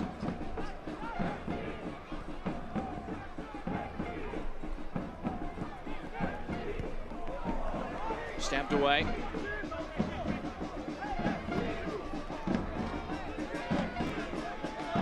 Peru just able to relieve tensions ahead of the pressure.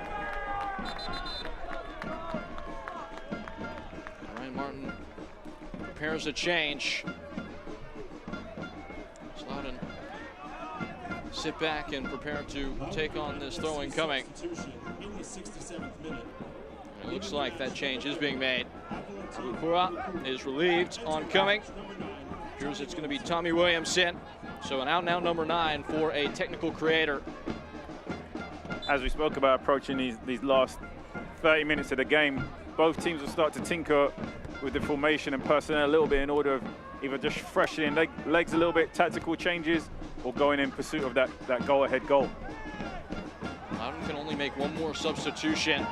Can substitute multiple players in that moment, but they've only got one window left. So there's a player down. Immediately, Keegan Hughes taking a knock. Yeah, you'd think they'll leave that moment to the last 10 minutes. They don't want to use that last moment too early, and then potentially a player goes down with an injury. You have no more substitutions, and then you're not able to replace that player. So I'm sure they'll use it, but maybe hold that card a little bit closer to their just approaching the last 10 minutes of the game. Maybe let the new players on the field figure this game out, solve the Rubik's Cube, let it breathe for a bit. Hariveau. And now this is J.J. Williams and Hariveau again. A pirouette. Still Hariveau, just scrapping for the half yard. And now they start to circulate. Not seen Rhode Island really sit on the edge of the final third at any point in this game. I think that the three big players they're missing is really showing tonight, and I think it would with any team. You take away three of your bigger or three of your most influential attacking players, and it's hard to replace them, so to speak. And I think they're doing a good job of keeping the game tight without them. I think it's maybe a little much to ask to go ahead and get that 3-point victory tonight in their absence. I think. Here's the back heel, Hariveau opening things up. Williams in the box! And he just never quite wrapped himself around it, did he? I kept quiet there. I thought when I said get those 3 points, I thought they were going to go and do exactly that, just as I was saying, but it was a great attack. Again, Hariveau is the one who orchestrates this, gets onto the ball here, great little flick. Williams just needs to open his foot here and get good connection on the ball. If it's on target, I think it's in the back of the net. But again, Hariveau, great here, driving forward of the ball. Does well to pick out Williams. Williams just struggles to get a good connection on the ball, and it's out of play. Looked like Erlandson got stepped on, too, in the effort to try and do anything to put Williamson off. It was a brave bit of defending and got the job done. May have also gotten stepped on. He's been taking his lumps today. And a substitution has been made by Connor Smith. Joe Brito will enter the match. Spencer Turnbull will come off, so that will add some dynamism on the flank. 4 goal contributions in the last 10 for Joe Brito. Starting to find his footing at this USL Championship level after coming up from Union Omaha in the League One ranks. One of 5 players, a record from that Union Omaha side, to make the jump to the USL Championship. Fans turning up the volume a little bit going into these last 20 minutes. I think there's an understanding of the fact that history can be made today for Rhode Island FC if something happens in the next 20 minutes that gives them a victory. They write the first chapter in their club. Up high and grabbed by Farouk. How big of an impact it might make within the community to give fans a lasting memory in this first season. Anything can happen in the playoffs. Phoenix Rising showed us that. Orange County has showed us that. You just have to get in. have a game of real consequence here in the Northeast would be massive for this group. Of course, and Rhode Island would love to extend their season, so to speak, by making the playoffs, but more so extend that season with more home games. Right now, this is one of 2 remaining home games. The last home game will be against Miami FC. I won't speak too much about Miami FC season. There's a ball in behind. Could be real threat. It was Leggett loitering. Ball never came to him. Brito. And Piniotu revving the engine. He's been lively. I'm going to let you tell me if there's been a team who finished the season with less points than Miami FC this season ever in USL history. I don't hate myself, so I haven't done that math, but 11 points is not a lot of points. Out of what, 34 games? Pretty stark contrast when you look up the table and see how high Louisville have climbed. 11 points out of an available 102 over the course of 34 You said games, you right? didn't do math. That was pretty good. Just AI. AI. Ball up to the far side. It's a big drop-off from the team that once was with Miami FC. McCabe. But yep, that will be who Rhode Island close out their season with. Their last regular season home game will be October 26th against Miami FC. In between this one and that one, an away date at Charleston Battery, who at that point might be locked into their playoff spot, as there's a tangle there and a free kick's coming. And this is why this game today is important for Rhode Island. You don't want to be relying on picking up points against Charleston Battery. It's been one of the strongest teams in the USL Championship this year. And then you're going into the last game at home against Miami FC.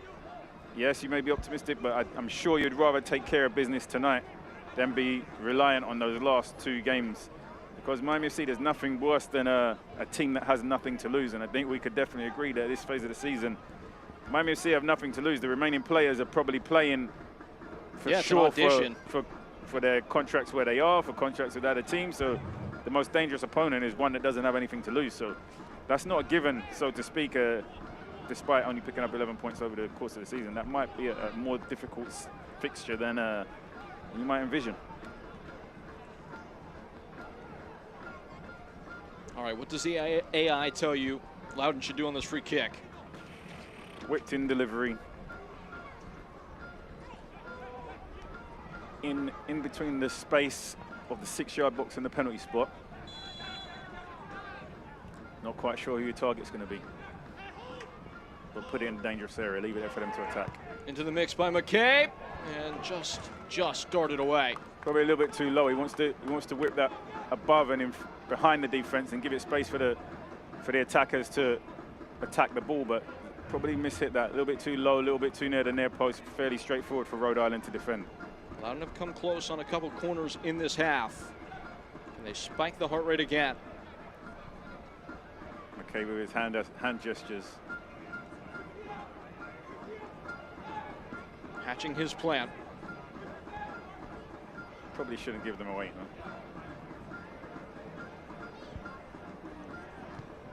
Beamed in without swing. Carrying away from goal. Let's see if they can't do anything on the second phase of this corner. Below, wrapping around him is Williamson. That's where the ball flows. Cut back, cut out. And there for Coque Vegas to swallow. It's a poor cutback, though. The ball in behind is great. It has to beat the first player straight into the first player. That one, he has to just clip it, hang up at the far post, give his teammates an opportunity to attack it. The ball he delivers gives them nothing to attack. It's not cut back. It doesn't beat the first man. Despite being a dangerous area, the delivery into the box is poor. This is trouble. Alert to it. It's goalkeeper Farouk. Catch every heart-pounding moment at Rhode Island FC Stadium at Tidewater Landing. 2025 season tickets are on sale now, offering flexible payment plans, priority access, discounts, invites to exclusive events, and much more. Don't miss out on an unforgettable season of fun, friends, and football. Visit RhodeIslandFC.com to become a 2025 season ticket member today. Catapulted in. Hard to miss high on J.J. Williams, but in that case, Duggan does. Recovers for another throw. Sunday standalone on the campus of Bryant University. Rhode Island FC and Loudoun United inseparable so far. Good counter pressure. Haravel linking the play. J.J. Williams scrambles away from him. Below shoots one downfield, and the flag was up. Excellent defending from Koke Vegas, though. Even if the flag had stayed down, his anticipation, his positioning turned what would have been on most occasions against goalkeepers a 1v1, a dangerous attack for Leggett to get in behind. But Vegas was quick off his line, anticipated the danger, was ready to clear it away. Just makes the target to aim at and those balls in behind so much smaller when a goalkeeper can close the window like that. Yeah, and it gives the defense an opportunity to press higher in closed spaces, knowing that the goalkeepers has the ability to come out and clean things up, play behind. It's almost like having a sweeper without essentially having a sweeper when the goalkeeper's able to play that high. It felt like a clear signal of what they were trying to build when he was the first signing. A goalkeeper that has the skill set that Koke Vegas has, the experience within the league with SD Loyal, allows you to do different things as a team than just a standard shot stopper. And you can see his leadership from the back, his ability to communicate, his calmness in situations, whilst being very reliable and focused and concentrated when called upon. It just all fits within the mold. It was a player that they had a plan for, as it seems almost everybody on the roster that's been the case for. They had profiles that they wanted to get, and they recruited to them, and it's come off in a big way for Rhode Island FC in year one. And I think it's also important to mention his ability to play with his feet. I think every team wants to... In for Haribo, Williamson! Bashed it high. Good delivery into the box. Haribo again creating here. Ball comes in from this wide area. Williams tries to snap his hips around the ball, just doesn't get quite enough whip on the ball as he would have liked to get the shot on target, but in a dangerous area, just lacked the execution to make it count. But good build-up play again from Rhode Island here. Game's starting to stretch a bit now. Second opportunity that Williams has had in a similar area. Darce, a winding run, fired at goal and fizzed wide. It was Brito who put laces to that and lashed it beyond the target. Good opportunity for Brito to get himself on the score sheet here. Does well to stay with the play. Bobbles around after Darce finds himself way up high inside the 18-yard box, and it just falls to Brito on the edge of the box, and he just shanks it a little bit wide of the target. If he connects with that clean on the half volley, I think he puts his team ahead and secures that playoff position for them, but unfortunately just drags it wide of the target. Rhode Island in pursuit of their playoff position, sewing that up and signing their name. They can find that goal to go ahead. Again, we've talked about it throughout the day, Chris. The player who's willing to take that risk. Darce trying to seize his moment, opens that all up. That previous opportunity for Rhode Island. Panateu's come onto the field on this left-hand side for Rhode Island and definitely added a little bit more threat. Delivered a couple of dangerous balls into the box. He provided the opportunity for Williams a few moments ago. Brito brushed wide. Stoneman deferring, running over the ball. Panateu just has the freedom, it looks like, along that front line to drift from left to right, central positions. Bit aimless on that delivery.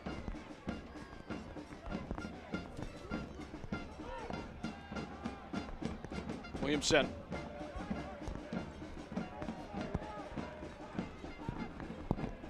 Approaching the last 10 minutes now. It's going to be interesting to see if Loudoun use that final substitution that they have. That would be the time. You can't take them with you. If anybody looks like they're trending a little bit stronger in his remaining 5 minutes, it's definitely been Rhode Island who've been turning up the heat a little bit. Might be time for Ryan Martin to try and shift the equation. Does have Khalil Medkar available on the bench. And Medkar is a player who can score goals, and he can create. He has good technique, good composure on the ball. And he has been the player who's coming off the bench a number of times this season and provided that killer moment. On the year for him, 6 goals, 4 assists, but only 1 goal in the last 8 games.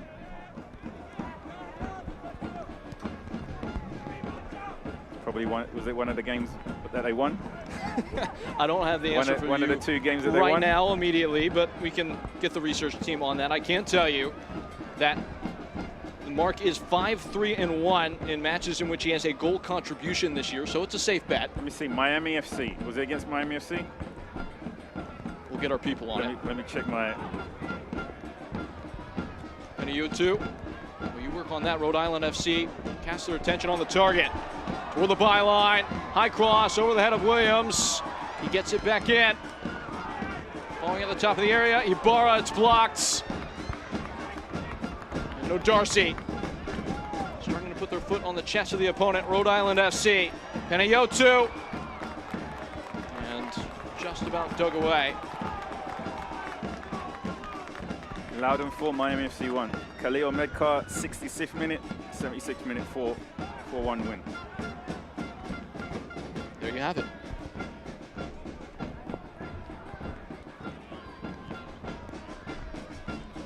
Dash to the near flank. Harival scoops it up. Penayotu.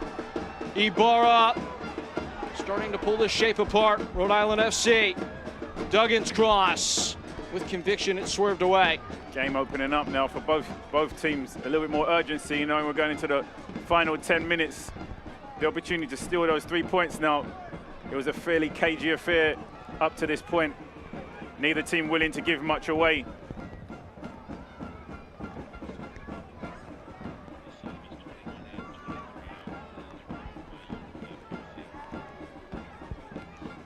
This is connected build-up. Holstead swings a leg through it. It's held up. Looked like it may have been interfered with, and the whistle goes.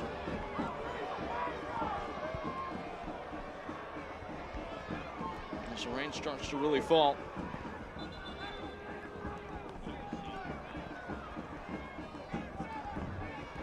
Looks like a final tweak is going to be made by Kano Smith. Mark Ibarra is relieved. Inserted Kofi Chumesi. Makes his 10th appearance of the year. He's only played 1 minute since June 26th. So a huge spot for him. Yeah, he'll get the opportunity to get a little bit more time today. He'll have to make those minutes count. Whether it's 1 or 10, has an opportunity to make his name known tonight if he goes ahead and gets himself on the score sheet and gets Rhode Island those 3 points that secure their place in the playoffs. Creates history for this organization. There is glory at stake for the 11 on the field.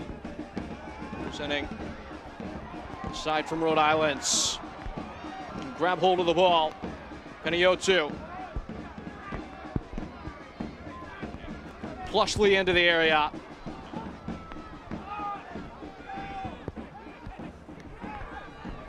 All right, FC season tickets are on sale now. Don't miss your chance to be a part of history at the stadium at Tidewater Landing.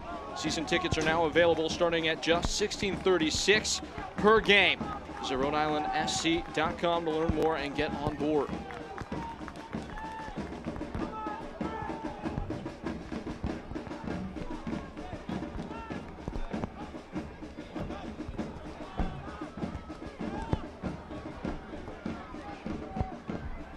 Chumesi. Looks like he's setting up as a center back.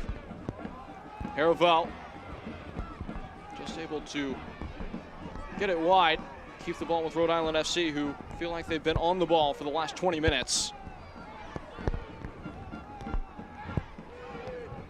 A little bit hairy at the top of the area. Koke will put his mitts on it.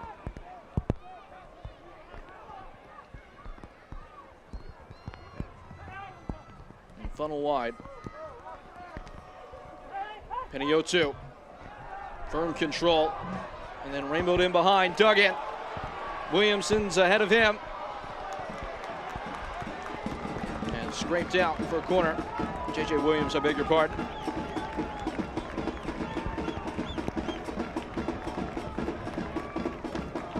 Fans trying to bring that energy to get that goal. They want something to celebrate tonight. They've been in strong voice all evening.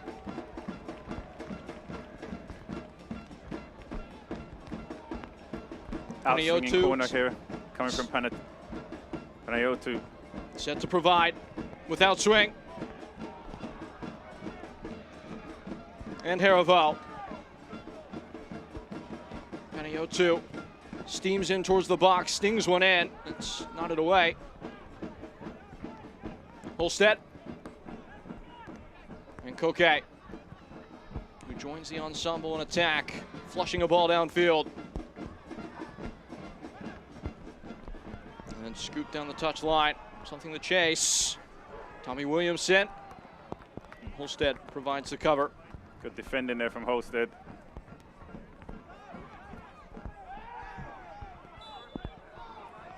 Whistle dead.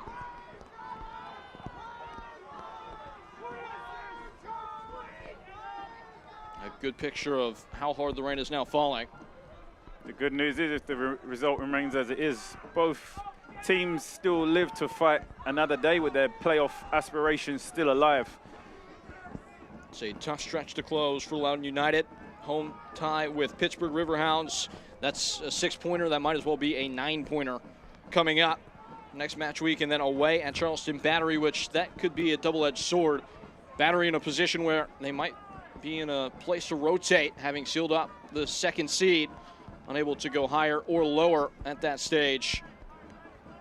That could be a blessing in disguise away to one of the best teams in the league at the site of last year's final.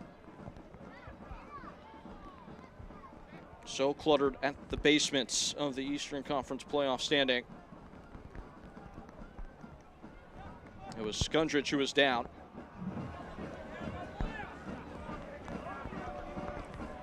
Free kick coming.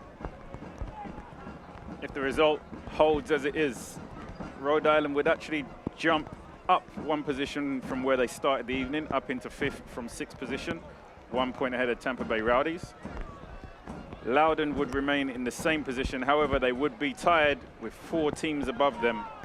Birmingham Legion, North Carolina, and Pittsburgh, and Loudoun would all be tied on 42 points.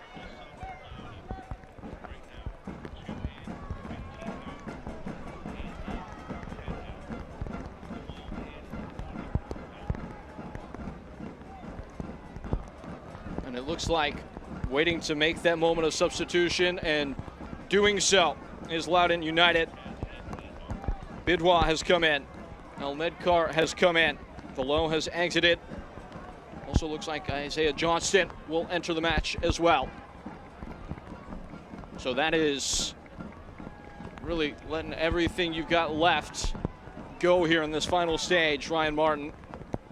Those are all very attacking outlets as they sharpen the spear ahead of this free kick. Loudoun giving it one last push in these remaining minutes of the game to see if they can get the go-ahead goal. We spoke about a Medcar, a player with quality, both in providing opportunities for other players, but in getting himself on the score sheet. Let's see if they can create an opportunity from in maybe these remaining 1 minute of regulation time, 4 minutes of stoppage time, possibly. Loudoun dancing between raindrops as the ball is knotted away and a foul is given. Give your stoppage time guess. I'm going with 4. Given how hard the rain is falling down, I think the referee might shave a minute off and make it 3. Let's see what we get. It could be quite instructive of what is to take place in the postseason picture. Being given word that it's going to be 5 minutes of stoppage time. So both close, Price is Right rules, you win. Into the path of Holstead.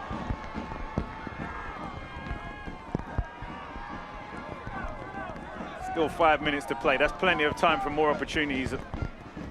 Those fresh legs that just came on for Loudoun, biting at the bit to get one opportunity in front of goal to give them that opportunity to keep those playoff hopes,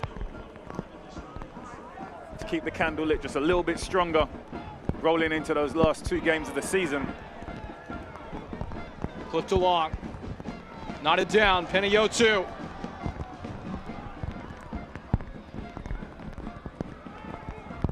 Flush to the flank. Rambling along toward the end line and stabbed away.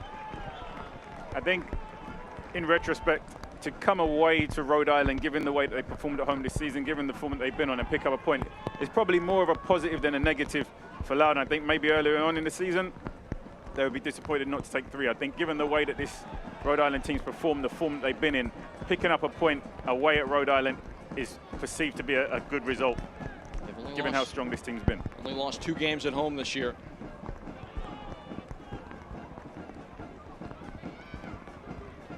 Is there a last word? Having come off a midweek loss for Loudoun to Indy, I think they could see this maybe as a step forward rather than a step backwards. You don't want to put the hay in the barn too early, though. There's still 3 minutes and change left. Anything can happen in this league, in this game.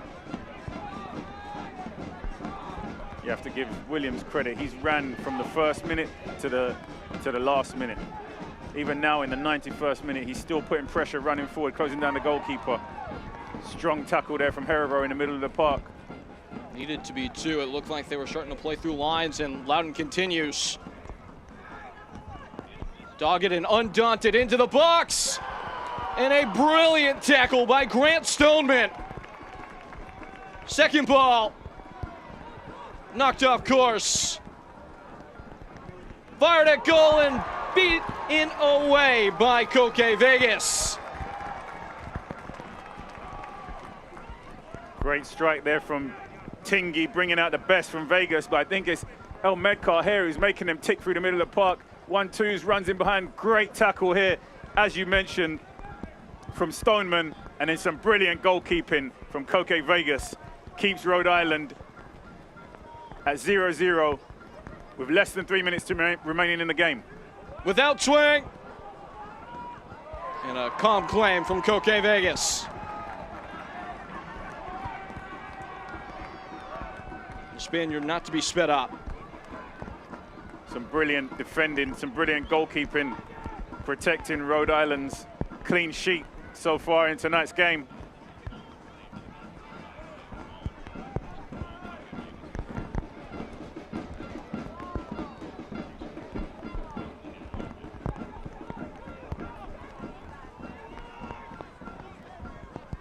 Koke Vegas, I would say, might be in strong contention for the man of the match designation at the end of this, preserving a clean sheet, at least to date. Paravel.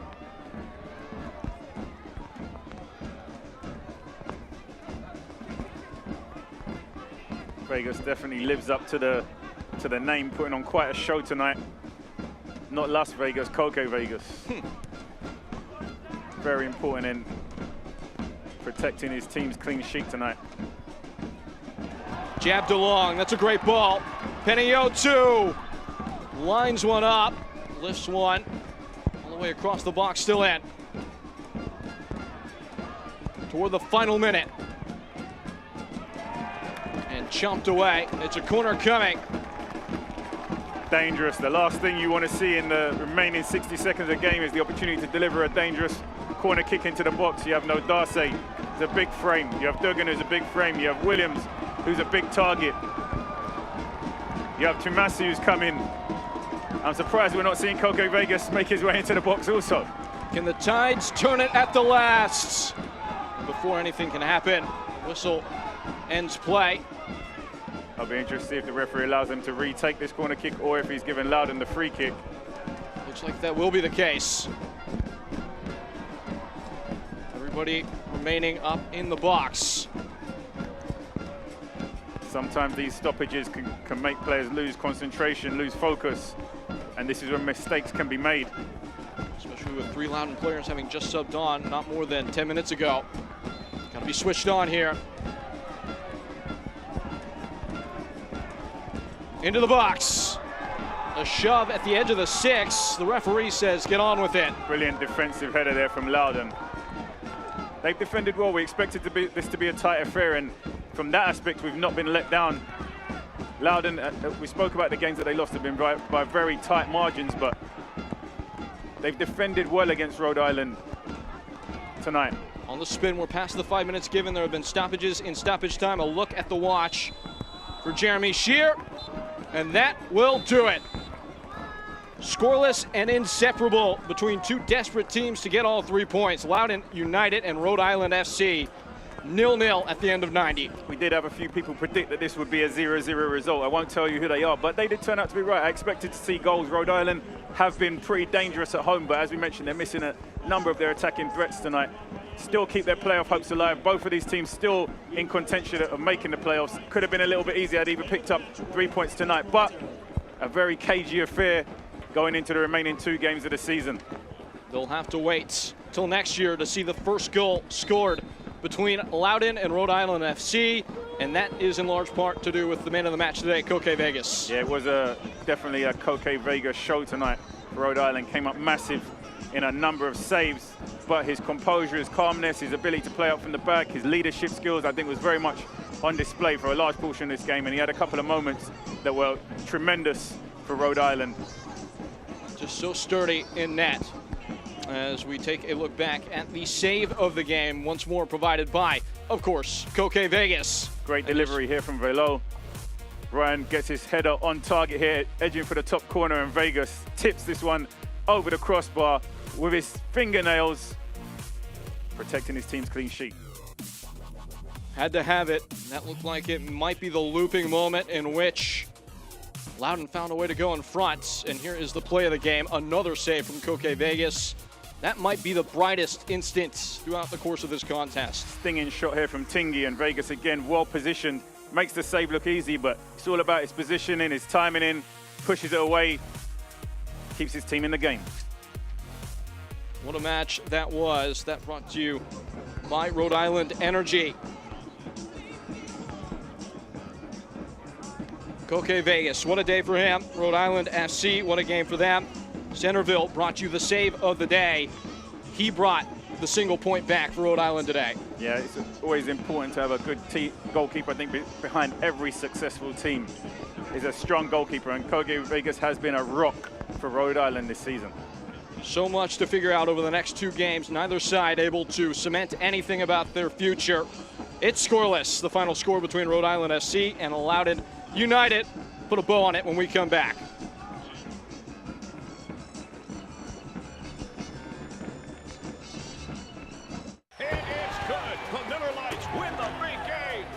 You're right, Luke. Miller Lite is less filling and tastes great. Wait, is this a dream? No, Luke. This is Miller Lite commercial. When you make your play and things just go your way, that's a good play. Since 1974, the Rhode Island Lottery has been a good play, awarding more than $57 billion to winning players, over $6 billion in commissions to local businesses, and over $8.8 billion to the general fund, supporting all of Rhode Island. It's a really good play that can make your day. The Rhode Island Lottery, a good play for Rhode Island for 50 years and counting. Hey Providence, we're Breeze Airways, and we offer non-stop flights from Rhode Island's T.F. Green International Airport. We're redefining what it means to fly up front. This one's for you. Introducing Breeze Ascent, the newest, nicest way to fly. It's seriously comfortable, satisfying, and affordable. Book today at flybreeze.com and experience the nicest way to travel. Breeze Airways, seriously nice. But a huge point coming down the stretch here in the playoff race. A little depleted with the team today, but talk about the depth on the squad and how it's always next man up and how everybody comes in and is ready when their number is called. For sure, I think we have a really good squad. Everybody's ready for So there it is, 0-0. Final score, Loudoun United and Rhode Island FC. Peyton Gallagher and Chris Nurse on the backside of this one. And here are the highlights from a contest that had a couple moments that created intrigue, just nothing that really bit back hard. Yeah, the second half definitely became a lot more active in terms of goal-scoring opportunities than the first half. This is one of the best opportunities in the first half. Williams with the flick on, and Ibarra headers straight at Farouk. Fairly straightforward save, but one of the better chances in the first half. Loudoun would continue to press on later in the game. As this ball came screaming into the box and required something from Koke Vegas, he answered the bell. Great delivery here from Velo, and Zach Ryan, 10 goals on the season, almost getting his 11th here. Difficult header, guides it towards target, but Koke Vegas comes up massive, a fingertip save over the crossbar. And just past the hour mark, this ball pelted in, a diving header supplied by Jacob Erlandson, and it hits the post. Perfection. You can see they worked on this one in the training ground. Erlandson inches away from getting himself on the score sheet. The upright saves Rhode Island, kept the score at 0-0.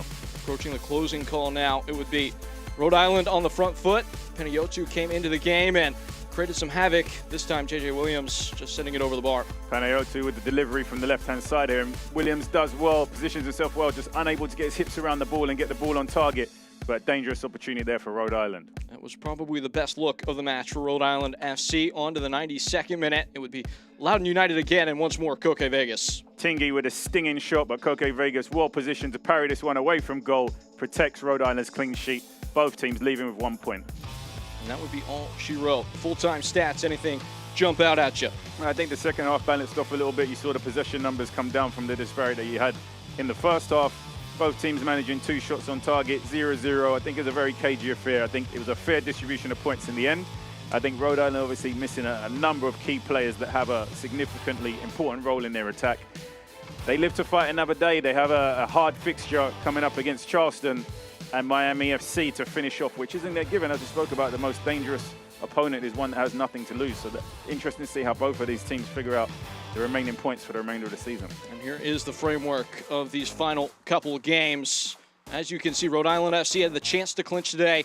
Couldn't get it done, but on the inside track to get to the playoffs, the task gets that much taller for Loudoun as they are level on points, but not on the tiebreakers, just behind Pittsburgh Riverhounds. Coincidentally, that's who they play next. Yeah, I think for Rhode Island, mathematically, they're not secure, but with 6 points remaining to play for and they're 5 points inside of the playoff line, I think they can be a little bit more optimistic than pessimistic. For Loudoun, they still have everything to play for in these remaining 6 points. They're tied with Birmingham, Pittsburgh, North Carolina.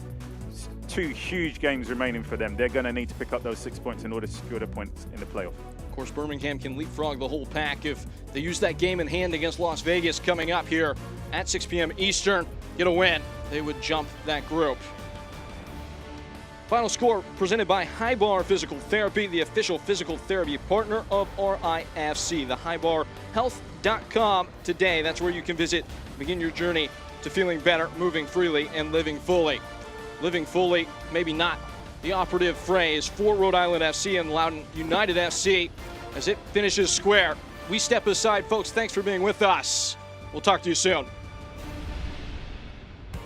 This copyrighted telecast of the United Soccer League Championship cannot be retransmitted, rebroadcast, or reproduced without the expressed written consent of the United Soccer League Championship.